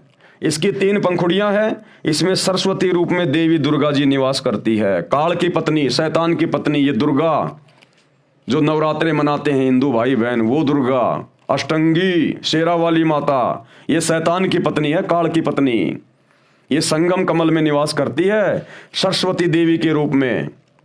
एक पंखुड़ी में देवी दुर्गा सरस्वती रूप में रहती है, उसी के साथ में 72 करोड़ उर्वशी यानी सुंदर स्त्रियां हैं, वो परियां हैं, जो ऊपर जाने वाले भक्तों को अपने जाल में फंसाती है। ये काल का भयंकर षड्यंत्र है शरीर में, हमारे को रोक के रखने के लिए, ताकि हमारा मोक्ष ना हो जाए, आत्मा इसके जाल से बाहर ना निकल जाए। जैसी गंदी सोच इंसान की या स्त्री या पुरुष की यहाँ होती है, शरीर छोड़ने के बाद जब वो आत्मा इन कमलों के अंदर से जाती है, तो देवी दुर्गा को बैठा रखा इस काल ने सरस्वती रूप में, और दुर्गा ने 72 करोड़ सुंदर स्त्रियां उर्वशियां वहां छोड़ रखी हैं उस आत्मा को, उस भगत को, उस साधक को अपने जाल में फंसाने के लिए। और जिसकी जैसी गंदी सोच यहाँ होती है, वो तुरंत उनके चक्कर में आ जाता है और एकांत में जाकर उन सुंदर औरतों के साथ में शारीरिक संबंध बना के अपनी भक्ति नष्ट कर लेता है, नरक में जा गिरता है। जो ऊपर जाने वाले भक्तों को अपने जाल में फंसाती है। दूसरी पंखुड़ी में सुंदर युवा नर रहते हैं, युवा पुरुष रहते हैं, सुंदर देव पुरुष, जो भगतमतियों को यानी औरतों को आकर्षित करके काल जाल में रखते हैं। काल भी अन्य रूप में इन युवाओं का संचालन मुखिया बनकर रहता है। तीसरी पंखुड़ी में स्वयं परमात्मा यानी अल्लाह कबीर, ये कबीर भगवान तीसरी पंखुड़ी में स्वयं परमात्मा अन्य रूप में रहते हैं, अपने भक्तों को उनके जाल से मुक्त कराते हैं, ज्ञान सुनाकर सतर्क करते हैं। वहीं पर ये अल्लाह कबीर, ये कबीर परमात्मा भी है तीसरी पंखुड़ी में। वहां ये अपने भक्तों को जो धरती पर उसकी शरण में होते हैं उसकी भक्ति करते हैं। जैसे हम भगत भाई बहन सतगुरु रामपाल जी अल्लाह कबीर की भक्ति कर रहे हैं। अगर आजीवन इसी प्रकार उनकी मर्यादा में रहकर भक्ति करते रहे तो शरीर छोड़ने के बाद वो सुंदर स्त्रियां, वो सुंदर पुरुष हमें भी फंसाने का प्रयास करेंगे। लेकिन यहाँ हमारे को सत्संग सुना सुनाकर ज्ञान दे देकर गुरुदेव हमें पहले से इस पूरे शैतान के षड्यंत्र को समझा देंगे जो यहाँ लिखा हुआ है। तो हम लोग सतर्क हो जाएंगे कि ये सारी बातें तो गुरुजी हमें सब कुछ सत्संगों में बताया करते थे, पुस्तकों में लिखी हुई थी, ये तो काल का जाल है, ये तो हमारे को फंसाने के लिए खड़ी हैं। और फिर वहां पर यही कबीर परमात्मा सतगुरु रूप में रहता है और अपने भक्तों को वहां पर सतर्क करता है कि बच्चों उधर मत जाना, ये काल का षड्यंत्र है। लेकिन बाकी लोग जो सतगुरु रामपाल जी की शरण में नहीं होते, वो चाहे हिंदू है, मुसलमान है, सिख है, ईसाई है, वो उन औरतों के चक्कर में फंस जाएंगे। औरतें उन युवा जो देवता हैं वहां पर, जो काल की ओर से हमें फंसाने के लिए खड़े रहते हैं, उनके चक्कर में आ जाएंगी। यानी जिसकी जैसी गंदी सोच यहां होगी उसी आधार से वो वहां पर उनके साथ में शारीरिक संबंध बना के अपना धर्म कर्म नष्ट करके काल के जाल में रह जाते हैं। तीसरी पंखुड़ी में स्वयं परमात्मा यानी अल्लाह कबीर, अल्लाह अकबर अन्य रूप में रहते हैं, अपने भक्तों को उनके जाल से मुक्त कराते हैं, ज्ञान सुनाकर सतर्क करते हैं। नंबर 7 है त्रिकुटी कमल चक्कर। ये दोनों आंखों की बोहों यानी सेलियों के मध्य में सिर के पीछे हिस्से में अन्य कमलों की ही पंक्ति में ऊपर है। त्रिकुटी कमल कहाँ होता है? ये हमारी दोनों आंखें, ये बोहें हैं, और ये जो बीच का जो जगह है, ये बीच की जगह यहाँ पीछे की साइड में यहाँ है त्रिकुटी कमल। यहाँ पर भी काल रहता है, शैतान रहता है, और दूसरी पंखुड़ी में सतगुरु रहता है। यानी शैतान और सतगुरु दोनों वहां पर अपने अपने हिस्से में रहते हैं, अपने अपने रूप बना के। इसका देवता सतगुरु रूप में परमेश्वर ही है। इस कमल की 2 पंखुड़ी हैं, एक सफेद रंग की, दूसरी काले रंग की पंखुड़ी। सफेद पंखुड़ी में सतगुरु रूप में सत्य पुरुष का निवास है, यानी अल्लाह कबीर का निवास है, और काली पंखुड़ी में नकली सतगुरु रूप में काल निरंजन यानी शैतान का वास है। नंबर 8 सहस्त्र कमल चक्कर दल। ये कमल सिर के मध्य भाग से 2 उंगल नीचे अन्य कमलों की ही पंक्ति में है। यानी आप और हमारा जो सिर है, चाहे हिंदू हो चाहे मुसलमान हो, जहां पर ये चोटी रखने की जगह होती है ना, इससे 2 उंगल नीचे है ये सहस्त्र कमल चक्कर, जो कि काल का है। हिंदू धर्म के व्यक्ति सिर पर बालों की चोटी रखते हैं, कुछ अब भी रखते हैं। इसके नीचे वह सहस्त्र कमल दल है। इसका देवता ब्रह्म है। ब्रह्म यानी ये काल, शैतान, इसको ब्रह्म भी कहते हैं। इसे क्षर पुरुष भी कहते हैं। क्षर मानी नासवान, जो जन्मता है और मरता है। जिसने गीता व वेदों का ज्ञान गुप्त रहकर कहा है। इस कमल की 1000 पंखुड़ियां हैं। इनको काल ब्रह्म ने प्रकाश से भर रखा है, यानी रोशनी से भर रखा है। ये खुद वहां पर अपने ओरिजिनल रूप में किसी को दर्शन नहीं देता, स्वयं इसी कमल चक्कर में दूर रहता है। वह स्वयं दिखाई नहीं देता, केवल पंखुड़ियां चमकती दिखाई देती है। अष्ट कमल दल यानी 8वां कमल दल, इस कमल का देवता अक्षर पुरुष है, जो काल के लोक से ऊपर अक्षर पुरुष, जिसके 7 शंख ब्रह्मांड हैं। इसे पर ब्रह्म भी कहते हैं, यानी इस ब्रह्म से ऊपर वाला भगवान पर ब्रह्म अक्षर पुरुष। इनकी पंखुड़ियां भी 8 हैं। इसकी स्थिति नहीं बताऊंगा, क्योंकि नकली गुरु भी इसको जानकर जनता को भ्रमित कर देंगे। 9 शंख कमल दल, इस कमल में पूर्ण ब्रह्म अर्थात परम अक्षर ब्रह्म का निवास है, यानी सत्य पुरुष का निवास है, अल्लाह कबीर का निवास है इस 9वें कमल में। हमारे शरीर में सबसे ऊपर सबसे बड़ा भगवान। इसकी शंख पंखुड़ियां यानी अनंत पंखुड़ियां हैं। इसकी स्थिति भी नहीं बताऊंगा, कारण ऊपर लिख दिया गया है। जो चित्र में दिखाए हैं इनमें 6ठा कमल तथा 9वां कमल नहीं दिखाया है। कारण यही है कि विद्यार्थियों की धीरे धीरे ज्ञान वृद्धि की जाती है। कमलों का गहरा रहस्य है, यह कबीर सागर के सारांश में लिखा है। शरीर में ये कमल ऐसा कार्य करते हैं जैसे टेलीविजन में चैनल लगे हैं। अब ये कमल क्या काम करते हैं, जिनमें ये देवी देवता बसे हुए हैं, काल बसा हुआ है, सतगुरु भी बसा हुआ है सूक्ष्म रूप में। क्या काम करते हैं ये कमल? ये कमल एक टीवी चैनल की भांति है, टीवी चैनल की भांति। जिस प्रकार अमेरिका में मैच चल रहा है और इंडिया में हम लोग टीवी में लाइव देख रहे हैं, मैच कहां चल रहा है और टीवी चैनल में हम अपने घर पर लाखों किलोमीटर दूर बैठ के लाइव देख रहे हैं। तो इसी प्रकार हमारे शरीर में इन देवी देवताओं के कमल हैं। इन देवी देवताओं के लोक ऊपर हैं, यहां से हजारों लाखों किलोमीटर दूर हैं। लेकिन उनके लोकों में क्या हो रहा है, क्या क्या घटनाएं घटित हो रही हैं। कोई डांस कर रहा है, कोई खा रहा पी रहा है, ऐसा कर रहा है, देवी देवता ये, इन सबको हमारे शरीर में बने हुए इन कमलों में देखा जा सकता है, अगर किसी का कमल ऑन हो गया हो तो। और ये कमल ऑन होने के मंत्र केवल धरती पर पूरे विश्व में वर्तमान में सच्चे मुर्शिद सतगुरु रामपाल जी के पास हैं।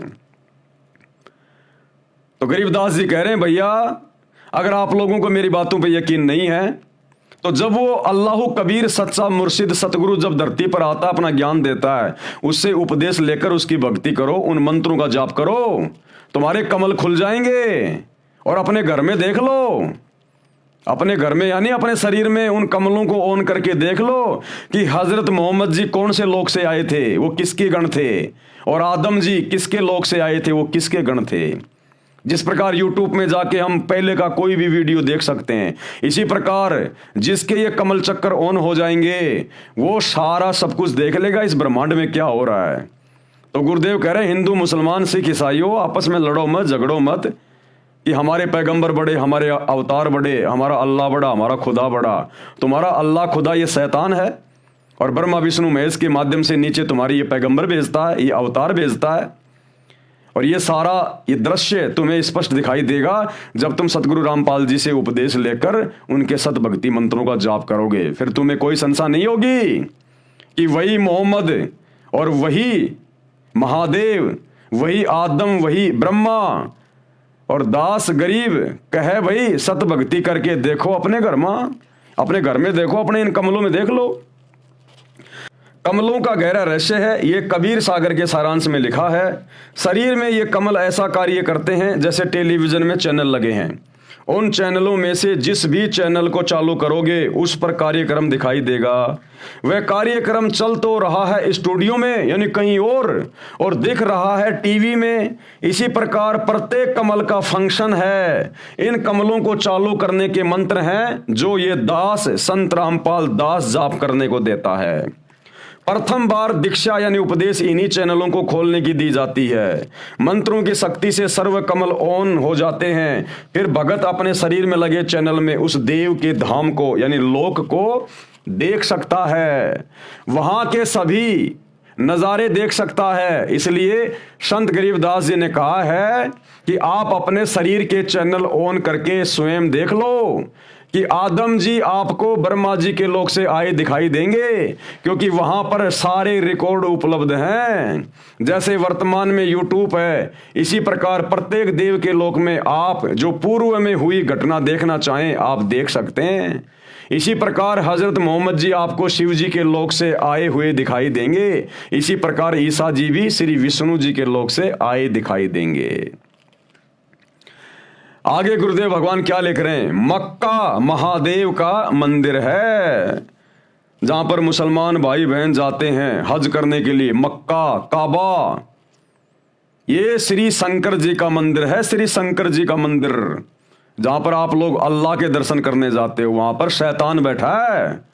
शैतान, ये महादेव का मंदिर है, शंकर जी का। ये परमात्मा बता रहे हैं, परमात्मा लिख रहे हैं, अल्लाहु कबीर। साध वचन पलटे नहीं, चाहे पलट जाए ब्रह्मांड, क्योंकि तीनों देवताओं के माध्यम से, ब्रह्मा विष्णु महेश के माध्यम से ही ये शैतान, ये काल नीचे अपनी सृष्टि चलाता है। ये आज हम वर्तमान में हिंदू मुसलमान बन गए, पहले कोई हिंदू मुसलमान नहीं था। तो जो काबा है, जहां पर तुम लोग हज करने जाते हो, वो शंकर जी का मंदिर है, और तुम्हारे हजरत मोहम्मद जी उसी शंकर जी के लोक से आई हुई आत्मा है। भाइयों और बहनों, ये थोड़े बहुत दिनों की बात है। 2028 युग परिवर्तन का समय है, भयंकर महाविनाश होगा।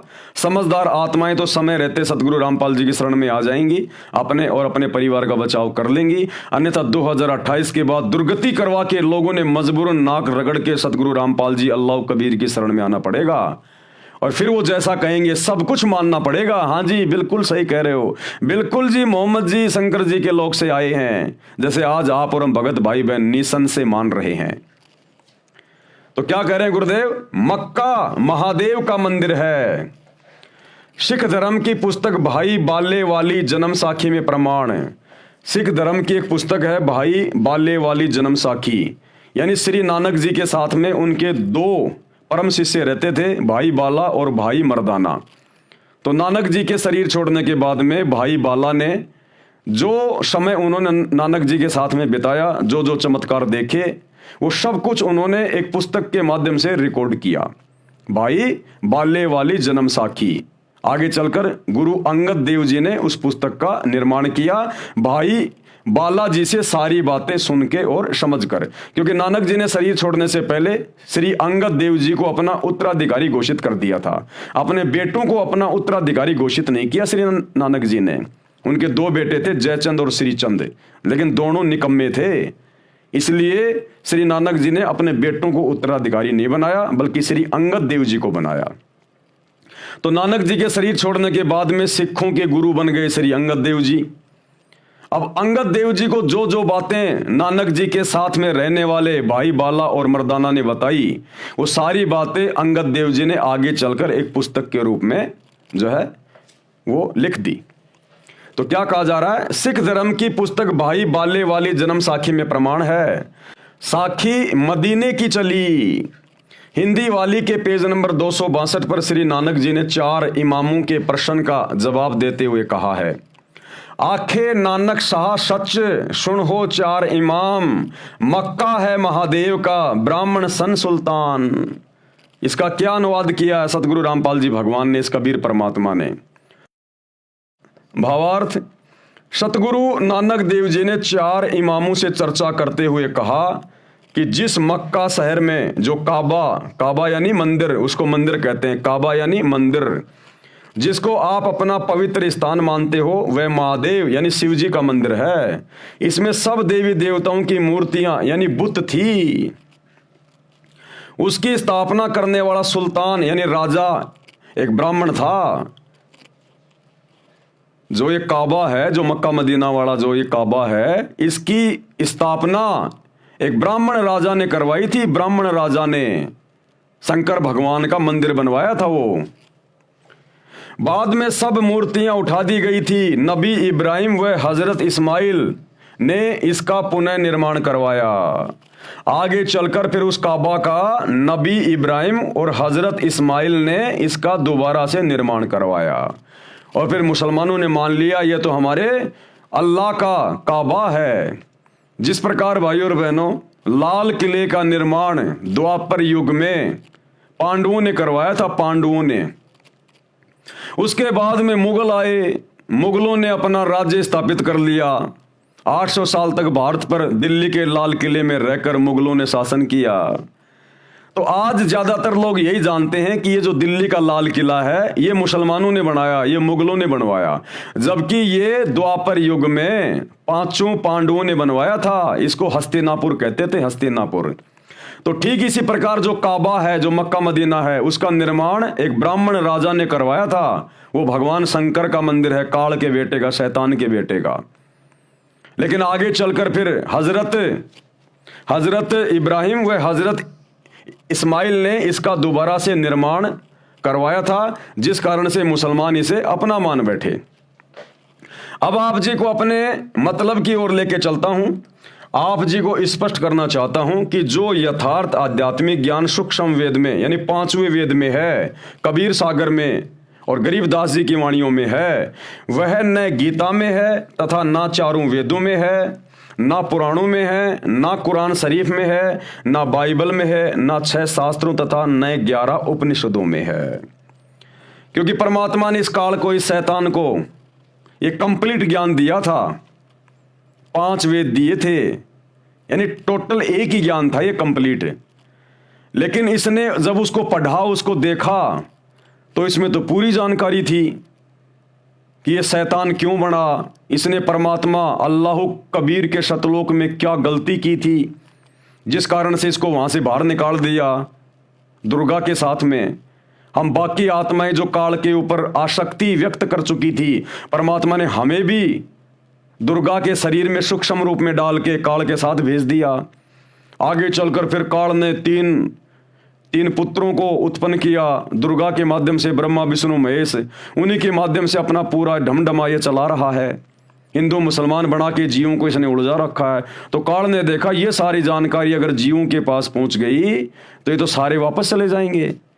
तो इस काल ने, शैतान ने, जो मुख्य जानकारी थी उस परमात्मा की, सतलोक की, सचखंड की, वो इसने छुपा दी, इसने मिटा दी, डिलीट कर दी। और बाकी का ज्ञान इसने अपने बड़े बेटे श्री ब्रह्मा जी को दे दिया। अब ब्रह्मा जी ने आगे फिर अपने पुत्रों को दे दिया, अपने वंशजों को दे दिया, दक्ष को दे दिया, मनु को दे दिया। इन्होंने आगे चलकर इन वेदों को 4 भागों में बांट दिया, डिवाइड कर दिया, यजुर्वेद, ऋग्वेद, सामवेद और अथर्ववेद। तो सबसे पुराने जो ग्रंथ हैं इस शैतान के लोक के, वो ये 4 वेद है।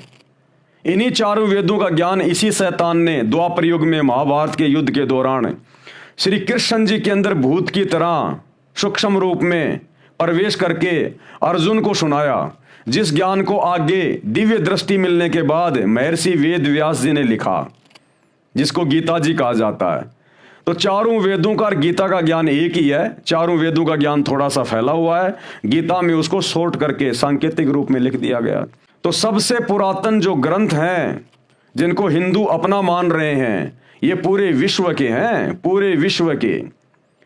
क्योंकि जिस समय वेदों की रचना हुई थी महर्षियों के द्वारा, और जिस समय श्री गीता जी का ज्ञान दिया गया था द्वापर में महाभारत के युद्ध में, उस समय धरती पर कोई धर्म नहीं था, केवल इंसान थे। तो ये गीता का ज्ञान और वेदों का ज्ञान पूरे विश्व के प्राणियों के लिए है, ये कोई धर्म विशेष का कोई ये ग्रंथ नहीं है। तो मुख्य जानकारी इस काल ने, शैतान ने 4 वेदों से निकाल दी। तो गुरुदेव भगवान कह रहे हैं कि जो वास्तविक जानकारी है उस अल्लाह की, उस खुदा की, शैतान के बाप की, उस अल्लाह कबीर की, वो जानकारी ना तो 4 वेदों में है कंप्लीट, ना गीता में, ना मुसलमानों की 4 पुस्तकों में, ना बाइबल में, किसी चीज में नहीं है। इसलिए वो कंप्लीट जानकारी कि सृष्टि कैसे रची गई, ये शैतान कौन है, ये काल कौन है, ये ब्रह्मा विष्णु महेश के माध्यम से कैसे अपना षड्यंत्र इसने फैला रखा है, कैसे ये अपने पैगंबर भेज के मुसलमान धर्म बना के फिर वहां पर इसने पैगंबर भेजने शुरू कर दिए, इधर हिंदू धर्म बना के उसने अपने अवतार भेजने शुरू कर दिए। ये कैसे तुम जीवों को भ्रमित करता है अपने भोजन के लिए, तुम्हें खाने के लिए, फिर तुम्हें 84 लाख योनियों में डाल देता है। तो ये कंप्लीट जानकारी देने के लिए वो अल्लाह कबीर, वो खुदा स्वयं यहां पर सतगुरु रूप में आता है, मुर्शिद रूप में आता है, और यहाँ आकर सत्संग करता जैसे आज वर्तमान में दे रहा वही अल्लाह कबीर ज्ञान सतगुरु रामपाल जी के रूप में। इसलिए हमने उनके ज्ञान को सुनना चाहिए, समझना चाहिए। ये काल के द्वारा, शैतान के द्वारा बनाए गए धर्म और जातियों की जंजीरों से पीछे हटके, तब हमारा आत्मा का कल्याण होगा, नहीं तो नहीं होगा। यहाँ के किसी भी धर्म ग्रंथ में सूक्ष्म वेद को छोड़कर, यानी कबीर परमात्मा के द्वारा जब वो चारों युगों में आते हैं और यहाँ आकर अपना ज्ञान देते हैं, फिर उसको लिपिबद्ध करवाते हैं, वो ज्ञान फिर वो सुनाते हैं। जैसे 650 साल पहले यही कबीर भगवान 650 साल पहले ये बनारस में आए कबीर दास नाम से, और इन्होंने एक अच्छी आत्मा धर्मदास जी के माध्यम से कबीर सागर लिखवाया 1800 पेज का। फिर गरीबदास जी के माध्यम से उसी कबीर परमात्मा ने गरीबदास जी के सामने सतलोक से आकर ये प्रकट हुए गांव छुडानी, जिला झज्जर, हरियाणा में।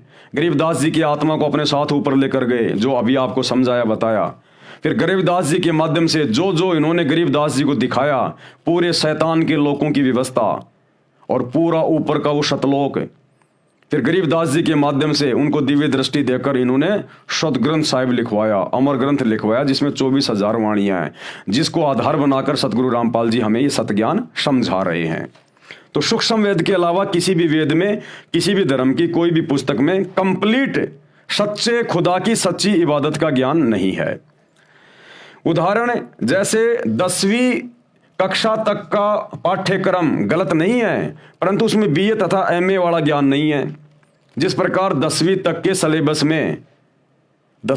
सिलेबस में भी ज्ञान है, लेकिन कंप्लीट नहीं है, बी और एमए का नहीं है।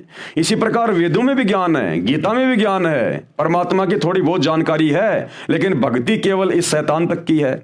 लेकिन इन वेदों में और मुसलमान भाइयों की इन 4 आसमानी पुस्तकों में कंप्लीट ज्ञान नहीं है, केवल 10वीं तक का ज्ञान है, BA का ज्ञान नहीं है, उस कबीर परमात्मा के बारे में जानकारी नहीं है।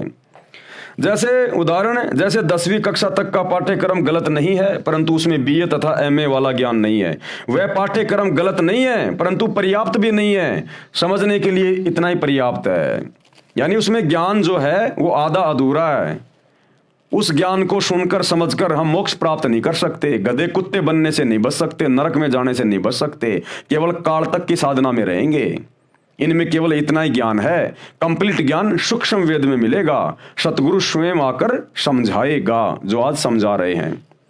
प्रश्न किया किसी ने, संसार के शास्त्र तथा संत परमात्मा के विषय में क्या जानकारी देते हैं? यानी दुनिया भर के जो शास्त्र हैं वो संत या परमात्मा के विषय में क्या जानकारी देते हैं? उत्तर दिया गुरुदेव भगवान ने, विश्व के मुख्य शास्त्रों में, सदग्रंथों में परमात्मा को बहुत अच्छे तरीके से परिभाषित किया है। पहले ये जानते हैं कि विश्व के मुख्य शास्त्र यानी सदग्रंथ कौन से हैं। नंबर 1, वेद। वेद 2 प्रकार के हैं, सूक्ष्म वेद और सामान्य वेद। सामान्य वेद आपको बता दिए, ये 4 वेद जो शैतान ने अपने बेटे ब्रह्मा को दिए, ब्रह्मा ने अपने वंशजों को दिए। आगे चलकर इनकी 4 मोटी मोटी पुस्तकें बता दी गई, जिनमें केवल शैतान यानी काल तक का ज्ञान है। तो वेद 2 प्रकार के हैं, एक तो सामान्य वेद, ये 4 वेद, और दूसरा सूक्ष्म वेद जो कबीर भगवान स्वयं आके ज्ञान बताता है। वो कबीर सागर, वो गरीबदास जी का ग्रंथ, और वर्तमान में सतगुरु रामपाल जी ने जो पुस्तकें लिखी हैं, ये हैं सूक्ष्म वेद। वेद 2 प्रकार के हैं, सूक्ष्म वेद और सामान्य वेद। अब ये सूक्ष्म वेद क्या है? ये वह ज्ञान है जिसको अल्लाह ताला यानी समर्थ परमात्मा स्वयं पृथ्वी पर प्रकट होकर अपने मुख कमल से वाणी उच्चारण करके बोलता है। यह संपूर्ण अध्यात्म ज्ञान है। इसका कहां प्रमाण है? ऋग्वेद मंडल 9 सूक्त 86 मंत्र 26 और 27 में, ऋग्वेद मंडल 9 सूक्त 82 मंत्र 1 व 2 में, ऋग्वेद मंडल 9 सूक्त 94 मंत्र 1 में, ऋग्वेद मंडल 9 सूक्त 95 मंत्र 2 में, ऋग्वेद मंडल 9 सूक्त 20 मंत्र 1 में, ऋग्वेद मंडल 9 सूक्त 96 मंत्र 17 से 20 में, ऋग्वेद मंडल 9 सूक्त 54 मंत्र 3, यजुर्वेद अध्याय 9 मंत्र 1 तथा 32 में, यजुर्वेद अध्याय 29 मंत्र 25, अथर्ववेद कांड 4 अनुवाक 1 मंत्र 7, सामवेद मंत्र संख्या 822 में। अब ज्ञानहीन लोग कहते हैं सतगुरु रामपाल जी को संस्कृत नहीं आती, हिंदू कहते हैं तुम्हारे गुरु जी को संस्कृत तो आती नहीं। अरे तुम संस्कृत के विद्वानों ने, सतयुग में वेद लिखे गए थे, 39 लाख साल हो गई, आज तक तुम परमात्मा के नाम का जिक्र भी नहीं कर पाए। और सतगुरु रामपाल जी ने ये सारे वेद खोल खोल के रख दिए। देख लो आंख फाड़ के। भाषा का काम केवल इतना होता है, अपने विचार दूसरे तक प्रकट करना। और ये परमात्मा है, अल्लाह कबीर है धरती पर सतगुरु रामपाल जी। इनको पढ़ाई पढ़ने की जरूरत नहीं है। पढ़ाई पढ़ने की जरूरत पड़ती है इंसानों को। इस परमेश्वर ने तो भाषाएं पैदा की हैं, तभी तो खोल खोल के चारों वेदों का जूस निकाल दिया। मुसलमान धर्म की चारों आसमानी पुस्तकों का जूस निकाल के रख दिया कि क्या मतलब का ज्ञान है। देख लो तुम्हारी आंखों के सामने अल्लाह कौन है, भगवान कौन है, सच्ची इबादत क्या है। अन्य प्रमाण श्रीमद् भगवत गीता अध्याय 4 मंत्र 32 में है, कहा है कि सच्चिदानंद घन ब्रह्म यानी कबीर परमात्मा, वो कबीर देव, वो कबीर भगवान जिसको सच्चिदानंद घन ब्रह्म कहा गया है, यानी सत्य पुरुष यानी अविनाशी परमात्मा अपने मुख कमल से वाणी बोलकर तत्व ज्ञान विस्तार से कहता है, जैसे आज वर्तमान में कह रहे हैं सतगुरु रामपाल जी।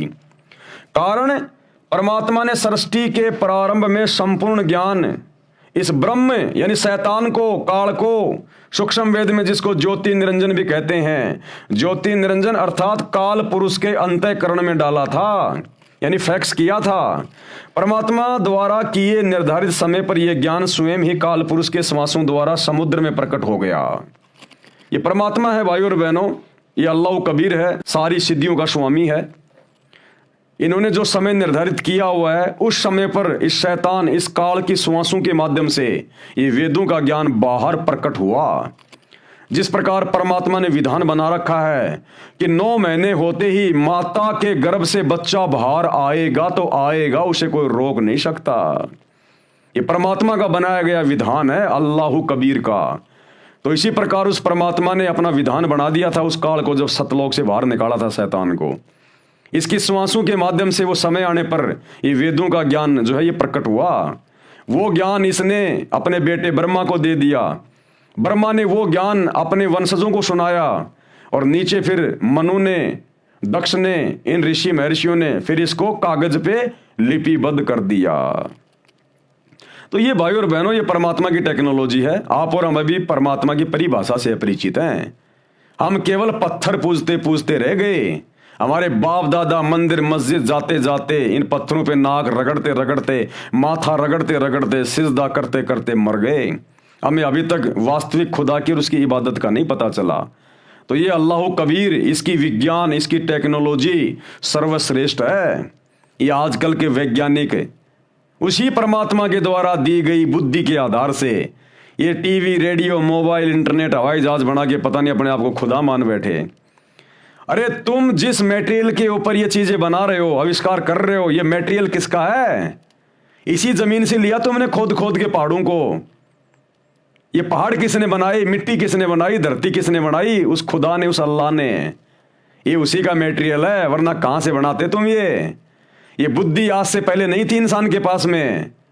ये पैगंबर जा लिए, अवतार जा लिए, क्या उनको जरूरत नहीं थी मोबाइल की, गाड़ियों की, पंखे की, एसी की, हीटर की? वो क्यों नहीं बना पाए? आज क्यों बना रहा इंसान? इसी कबीर अल्लाह ने, सतगुरु रामपाल जी ने इंसान को बुद्धि दी है।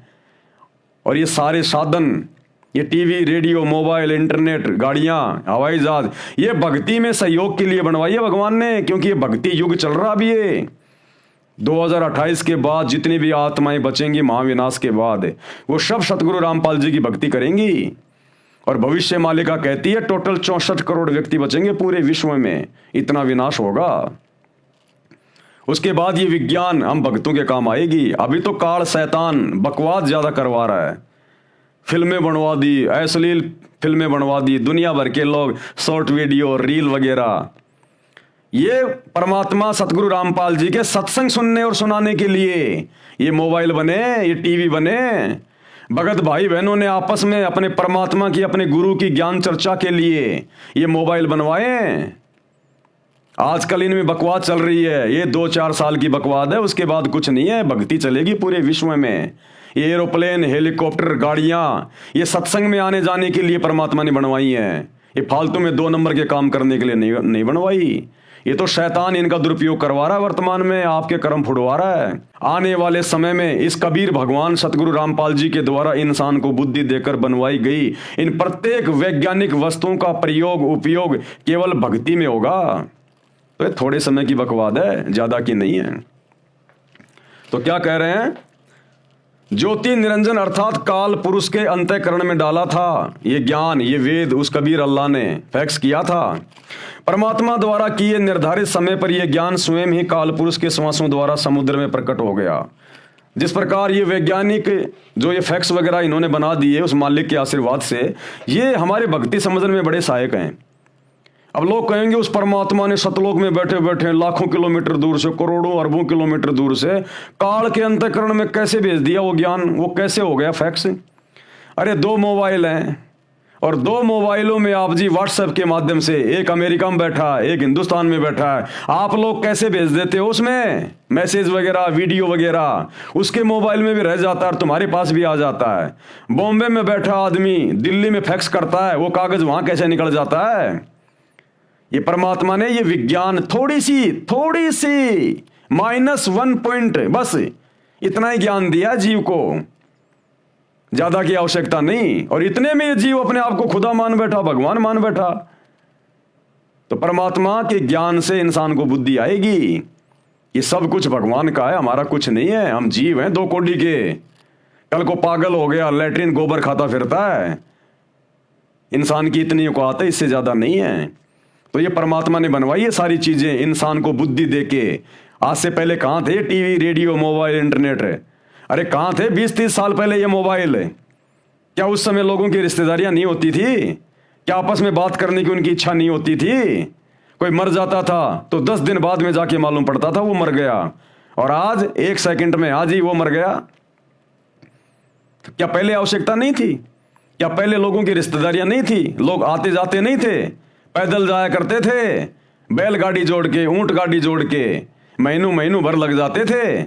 और आज एरोप्लेन में बैठो, 700 किलोमीटर प्रति घंटा की रफ्तार से तुरंत पहुंच जाओ, अपनी खुद की गाड़ी में जाओ, ट्रेन में जाओ। क्या पहले आवश्यकता नहीं थी क्या इंसान को इन चीजों की? ढंकी रोड भी नहीं थी, गर्मियों में एक पंखा भी नहीं बनाया किसी ने।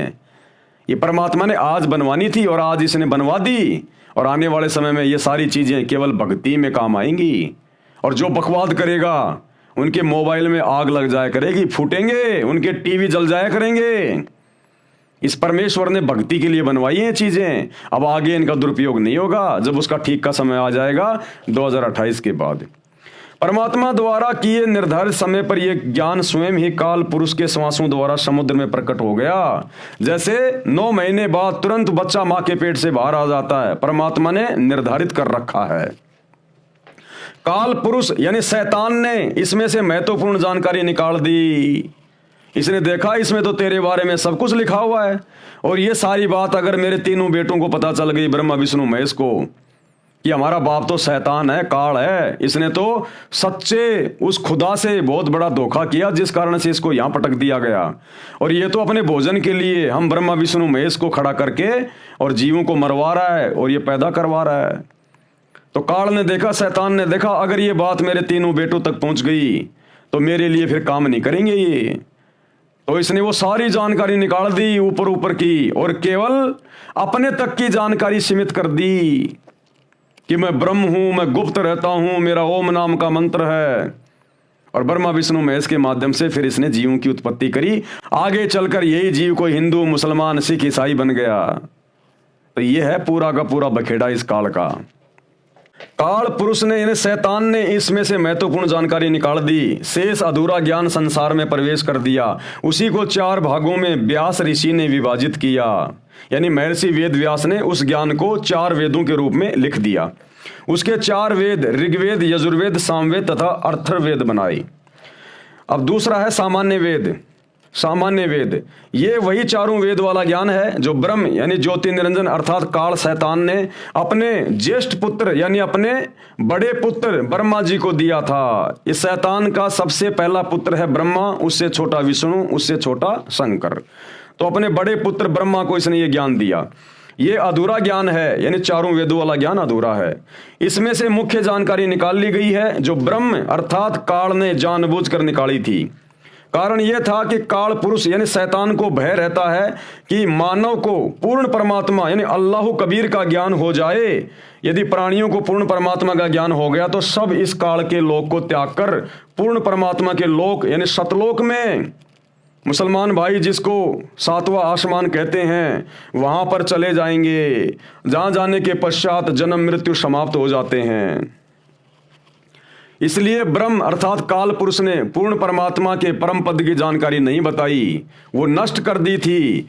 उसकी पूर्ति करने के लिए यानी वही ज्ञान बताने के लिए, सृष्टि का सबसे उत्तम ज्ञान बताने के लिए वो पूर्ण परमात्मा, वो कबीर भगवान, अल्लाह कबीर, वो सच्चा खुदा धरती पर सच्चा मुर्शिद बनकर, संत बनकर, सतगुरु बनकर आता है, वही ज्ञान देने के लिए जो ज्ञान इस काल ने, शैतान ने छुपा दिया होता है। उसकी पूर्ति करने के लिए पूर्ण परमात्मा स्वयं शरीर प्रकट होकर संपूर्ण ज्ञान बताता है, जो आज बता रहे हैं वर्तमान में सतगुरु रामपाल जी। अपनी प्राप्ति के यानी सतलोक जाने के वास्तविक मंत्र भी बताता है, जो काल भगवान ने समाप्त करके शेष ज्ञान प्रदान कर रखा है। वही मंत्र जो आपने कल के वीडियो में कुरान से देखे, सूर अशूरा 42 आयत नंबर 1 और 2 में हाम और मीम का क्या अर्थ होता है, ऐन सीन काफ इनका क्या मतलब होता है, ये है वो मंत्र। गीता अध्याय 17 श्लोक 23 में ओम तत् सत इसका क्या मतलब है, ये है वो मंत्र जिनका वास्तविक ज्ञान देने के लिए, जिन मंत्रों की भक्ति करके सतगुरु से उपदेश लेकर हम जन्म मरण के रोग से सदा के लिए समाप्त हो जाएंगे और अपने खुदा, अपने इबादही कबीरा, सच्चे परमात्मा, सच्चे भगवान, उस कबीर के साथ जो वर्तमान में सतगुरु रामपाल जी के रूप में धरती पे प्रकट है, शरीर छोड़ने के बाद सूक्ष्म रूप में यह परमात्मा हमारी आत्मा को सतलोक लेकर जाएगा। उसको ऋषिजन 4 वेद कहते हैं। ऋषि व्यास जी ने इस वेद को लिखा तथा इसके 4 भाग बनाए। Number 1 Rigveda, number 2 Yajurveda, number 3 Samaveda, number 4 Atharvaveda जो वर्तमान में प्रचलित हैं। इन्हीं 4 वेदों का सारांश काल पुरुष ने श्रीमद् भगवद गीता के रूप में श्री कृष्ण जी के शरीर में प्रवेश करके महाभारत के युद्ध से पूर्व बोला था। वह भी बाद में महर्षि व्यास जी ने कागज पर लिखा, जो आज अपने को उपलब्ध है। अब आगे भाइयों और बहनों, सदग्रंथों में बाइबल का नाम भी है। बाइबल ये 3 पुस्तकों का संग्रह है। यानी बाइबल के अंदर, ईसाई भाई बहनों की बाइबल के अंदर भी सृष्टि रचना का यही ज्ञान है, इसी शैतान का ज्ञान है। जो ज्ञान कुरान शरीफ में है, कुरान मजीद में है, तौरेत में है, जबूर में है, इंजिल में है, जो ज्ञान सिखों के गुरु ग्रंथ साहिब में है, जो ज्ञान 4 वेदों में है, गीता में है, यही सारा का सारा ज्ञान जो काल ने आधा अधूरा यहां पर फैला रखा है। इस ज्ञान का प्रमाण आपको बाइबल में भी देखने को मिलेगा कि वो अल्लाह कौन है, परमात्मा कौन है, परमेश्वर कौन है, ईसा मसीह का वो परमेश्वर कौन है, वो कहाँ रहता है, उसने सृष्टि को कब बनाया, कैसे बनाया, वो सारा ज्ञान ईसाइयों की बाइबल में भी उपलब्ध है, एज इट इज, ज्यों का त्यों। तो भाई और बहनों, आज के वीडियो में हम केवल इतना ही लेंगे। हम धीरे धीरे आगे बढ़ेंगे क्योंकि ये मसला बहुत ज़्यादा उलझा हुआ है।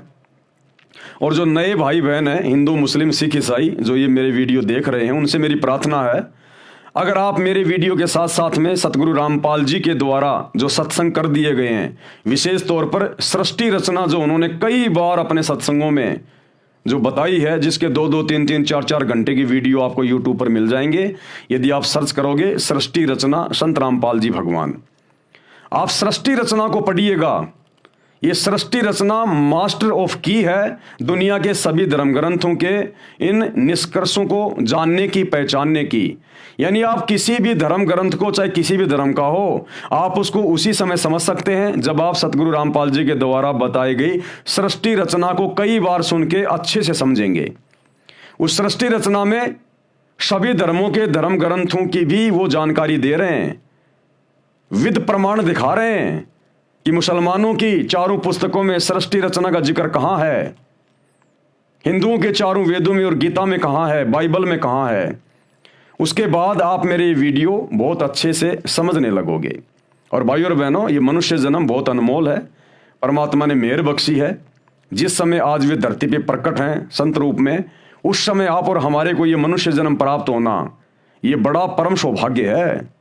आज हम अपना आत्म कल्याण करवा सकते हैं, उद्धार करवा सकते हैं। केवल यही वो समय है थोड़ा सा, जब तक सतगुरु रामपाल जी धरती पे हैं, हम मोक्ष प्राप्त कर सकते हैं। अन्यथा कितनी भक्ति कर लो, कितनी साधना कर लो, हम इसी शैतान के जाल में फंसे रहते हैं।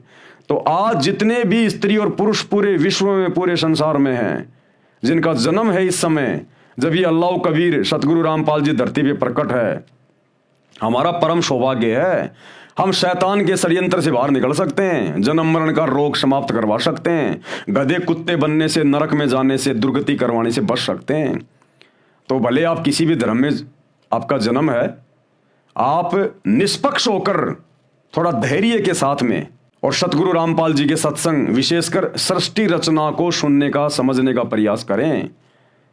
भाई और बहनों, जीवन बदल जाएगा, जीने का तरीका बदल जाएगा। जिस भक्ति के लिए हमें ये मनुष्य शरीर मिलता है, स्त्री या पुरुष का, हमारा वो मकसद सफल हो जाएगा। अन्यथा हम फिर लंबे समय के लिए, अनंत युगों के लिए, करोड़ों युगों के लिए हम मां कष्ट भोगने के लिए फिर काल के हत्थे चढ़ जाएंगे। तो अपनी आत्मा का कल्याण करवाओ। ये शरीर छूटने के बाद अगर भक्ति नहीं करी, आज अगर भक्ति करी नहीं, मान बढ़ाई में, अहंकार में फूले रहे, मेरा धर्म बड़ा, मेरा खुदा बड़ा, मेरा राम बड़ा, ना खुदा बड़ा ना राम बड़ा, जो बड़ा है वो आज धरती पे आया हुआ है, उसकी तुम सुन नहीं रहे, तो भाई फिर काल के हत्थे चढ़ जाओगे, बहुत बात बिगड़ जाएगी, फिर लेन देन में नहीं आएगी फिर ये बात है। तो विनती है, प्रार्थना है, निष्पक्ष होके सुनो। आप सब धर्म के मानने वालों की धर्म की पुस्तकों से दिखाया जा रहा है, फिर तो कोई संशय नहीं होना चाहिए ना। कोई अपनी तरफ से बताए, मनमाने रूप से बताए तो बात अलग है। जो गूढ़ ज्ञान मुसलमान धर्म के मुल्ला मौलवी आज तक नहीं बता पाए, जो गूढ़ ज्ञान चारों वेदों से आचार्य शंकराचार्य नहीं बता पाए, कोई पोप पादरी बाइबल से नहीं बता पाया, वो ज्ञान सतगुरु रामपाल जी बता रहे हैं। अरे कम से कम ये सोच के तो विचार करो ये कि ये कौन शक्ति है। कोई बता सकता है? किसी ने बताया क्या आज तक? हिंदू धर्म के चारों शंकराचार्यों को भी चारों वेदों का ज्ञान नहीं है। चारों शंकराचार्यों ने एक एक वेद को बांट रखा है। क्या खाक ज्ञान है उनको। और सतगुरु रामपाल जी ने पूरी दुनिया के धर्म ग्रंथों को खोल के रख दिया। तो ये स्वयं अल्लाह कबीर है, पहचानो अपने पिता को। तो भाई और बहनों, आज की वीडियो में केवल इतना ही। कल रात्रि 8 बजे सभी भाई बहन फिर से जुड़िए। तब तक गुरुदेव भगवान हम सबको आज्ञा दें, सद्बुद्धि दें, आशीर्वाद दें। बंदी छोड़ अल्लाह कबीर, सतगुरु रामपाल जी परमेश्वर जी की जय हो।